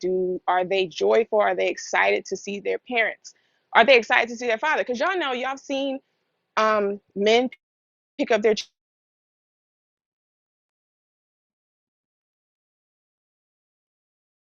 Oh, we lost her. I think she was getting into it. That's why I wanted to see like what would the signs look like, you know. But I think what she was about to say, I may have to move on. I think what she was about to say is like, how does he interact with his kids? Like, do they have like a closeness, or is there a level of distance? Is there a level of nurture, or is there a level of distance? So yeah, I did lose her. Oh, let me see. Do I have any other callers? Okay. Ashanti Simone. Is this the same Ashanti from earlier? No, it's not. Okay, it's a different Ashanti. Okay. Sorry. Yeah. What would you like to add? Um, just that. So I'm not married, and I'm in a younger age range than the the other like 40-year-old women. I'm 28, Okay. but um, just the personality of Nelly, like it's not. I know the other Shanti, she was like, oh, it might work out.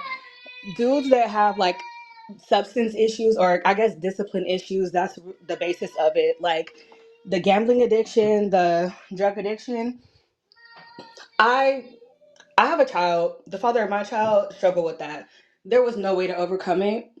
Mm, And I feel like even though you can let time pass by and spin the block, like you have to know that that person has grown and changed within that time. mhm. If you're not their friend throughout that whatever time span, how do you know for sure that they've changed? And not just the show, but his antics and like his behavior that he shows like on his lives or just any video, like you getting arrested at the casino, it's not showing change. Right. So it's just very like it's just sad to watch. Nobody wants to see a woman go through that. And And not to get too personal about your personal situation, but were there any clear signs where you realized that it's on him, it's not on me, and I shouldn't make this an us thing, that this is a him thing and this is something that he needs to fix? Like what made you come to that realization? um honestly, it took me having our kid. Like it took me having my daughter. Because I'm in a way, I know I'm young, but well, I don't want to say that young, but in a way, I spun the block. This was a childhood friend. So we go to college, we do our own things, and now that we're in our 20s, we're like, oh hey, like Mhm. So, and I'm thinking, okay, back to the person that you used to be, and I know you have, like, your heart is good, but just the life that you've lived, like it kind of changed you, not for the best. But yeah, it took me having our kid just to see like, okay, if this can't change you or get it to click, then Mhm. I can't. Like I can't do it. Your parents can't do it. Your family can't do it. Your own child can't do it. So it's really gonna have to be like a personal decision. Mhm. Um, and that's your own journey to like kind of go through. I can't do it for you. Right. And a lot of women, I think that sometimes, oh my God, my kid is screaming. It's I don't know okay, if the girl. I'm used to the baby phone in the is back. picking it up or not, but um, like you just can't. I feel like a lot of women think that they could like love their way or love a man through their issues, and it just can't. You can't. Well, oftentimes it's Like, taught too that that's what we should do, that we should yeah, be there and our love is enough for them to get through their struggles or their addictions or whatever the case may be. But my whole life, I have been repeatedly shown that our love isn't enough and that the thing that they lack is something that is in them and it's not something that they can get from me as a woman. It's something that they have to give to themselves. right, yeah. So So I mean that, yeah, I also want to, because even though you're young, your situation is still experience, and I feel like that's very valid. Just because you're young, it doesn't mean that your experience doesn't matter. So I wanted to ask you one last question because you said earlier that this came down to like his substance issues. So any woman that may be out here like struggling with a similar situation, what was a clear sign that when it came to this struggle that he had, that there was nothing that you could do to truly help him? Um, I mean, I guess like honest, it was kind of apparent with like halfway through the relationship. I think a lot of times you'll like have faith that it'll get better, that it'll change. Hmm. And because of my age, like I don't want to make excuses, but people experiment. I experiment. So it's like I might think, oh, I don't want to say anything to because we're on YouTube, but Try. like I mean, you could try to like, like double. well, double. yeah. I don't Like you know know mushrooms. what kind of I substance. guess. Well, no, I'm not gonna You know, get super graphic or anything, okay. but just like people experiment in college, yes, but I've had a certain like I have self control, and I didn't have those like addictive personalities. So at first, it was like funny. It was well, not fun. Sorry, not funny. It was just like we're having fun, It was just and young. I was able to. What you're trying to say, it was just a young thing to do, to experience, Yeah. but not a thing that you would think would grow into something more serious than what it was. Is that what you're trying to say? In a way, yes. Okay. Like I can stop myself, and he was experimenting before me. It's not like it wasn't that type of situation, but it's once I'm like, nah, I don't want to do this, or no, like even it could be simple as like drinking, right? It's Mm-hmm. like, no, I don't want another drink, Mm-hmm. and they're just going and going, and it gets kind of uncomfortable, and it's like when you're with someone you guys don't have to necessarily operate the same way, but if they're just like on a different level with it, Mm-hmm. that could be something to look out for. Like, okay, even if like smoking like weed, like if they're just always they Yeah. just it's like wake and bake, it's like okay, like you don't So have work, you don't have, it you sounded know, like the usage, whatever the usage was, the usage got to a point where it was becoming dependent on. exactly, yeah, Okay. and that That's what transfers, it right? It's sounds the like. dependency, It's yeah, sounding like once he would reach a certain level that was good for you, it wasn't enough for him. And then it got to a point where, okay, it doesn't seem like any level is good for you. You keep going, you keep reaching another level, and then he's like, I'm not satisfied. And I gotta reach another level. And it just got to a point where it's like, okay, it's clear that you are looking for something beyond what this substance can give you. yes, Okay. yeah, That's what it's sounding like, just based off of how you're trying to keep it clean but keep it real. It's very hard to do yeah, media. But I get what you're trying to say. And I okay. So basically it got to a point where it was excessive. yes. Okay. Okay. Excessive or you can't let it go. Like it's honestly the gambling that is like the trigger low key for me. Just Mhm. because Nelly seems like a somebody with a gambling addiction, Mhm. and it just coincides like the gambling addiction. It matches with the substance use. Like Oh yeah. I don't know many people that um if you struggle with one, you probably struggle with the other as well. Yeah. Yep. And it seems like he has addictions in different areas of his life. He likes to spend money, so that's an addiction. He likes to pop pills and try substances, so that's another addiction. Another thing that he loves attention. He has to have attention, Hmm. which was something that was constantly coming up, which is another addiction because it just seemed like Ashanti couldn't give him enough attention. Like even them coming Yeah. together, you would think that would give them a great deal of attention. You are with Ashanti again, you have a newborn baby, and it just seems like that wasn't enough. And so I don't know, it just seems like the things that he's struggling with, she can be a damn good wife and a damn good mother, and it just seems like it's not good enough because the thing that he needs or the things that he's searching for is something that's deeper, and it's not something that Ashanti can reach. It's something that he has to deal with within himself. That's what it seems like. Yeah. And I mean, she's a mom now, right? So any attention that she would have been giving you now has to go to the one, maybe two kids now. I think she's pregnant again. I don't, Yeah, that's what they're saying yeah. on the show. They talked about having, like, there was talk about having a second child, but they didn't confirm if she was pregnant for a second time or not. But it's clear that she wants a second child, and so that's going to create a bigger, wider wedge between them, because now you have two children, then you have two children, all under the age of 3. So Oh God. that's a Yeah. lot. That is a It lot. really is. It's You too haven't much. been married that long, even though you've known each other for a while. You haven't been married though that long. So that's a lot. And that's what's kind of hard to watch, is seeing how much she's taking on when it comes to this relationship. So was there anything else that you wanted to add? No, not really. Just I hope things turn out good for her and Yeah, her only. I do too. I do too. She deserves it. That's what's so sad. She's a great mom. She's a great mother. She's a great businesswoman. I Right. love how Ashanti shows up for people. She really shows up and she really shows out. And I really love that about her. I just wish that she would receive. I wish we could see her receive more. I think that's my biggest trigger when it comes to this show. So thank you for coming up here and sharing. I really do appreciate your thoughts. Of course, I appreciate you and your channel. Thank you. You enjoy the rest of your day. You too. Bye. So yeah, that's really all that I have regarding the show. And like I said, it wasn't all bad. But the parts that were are bad. And I don't think the internet is reaching or exaggerating at all. I think it's just a matter of perspective, and I think it's a matter of how you're choosing to watch the show.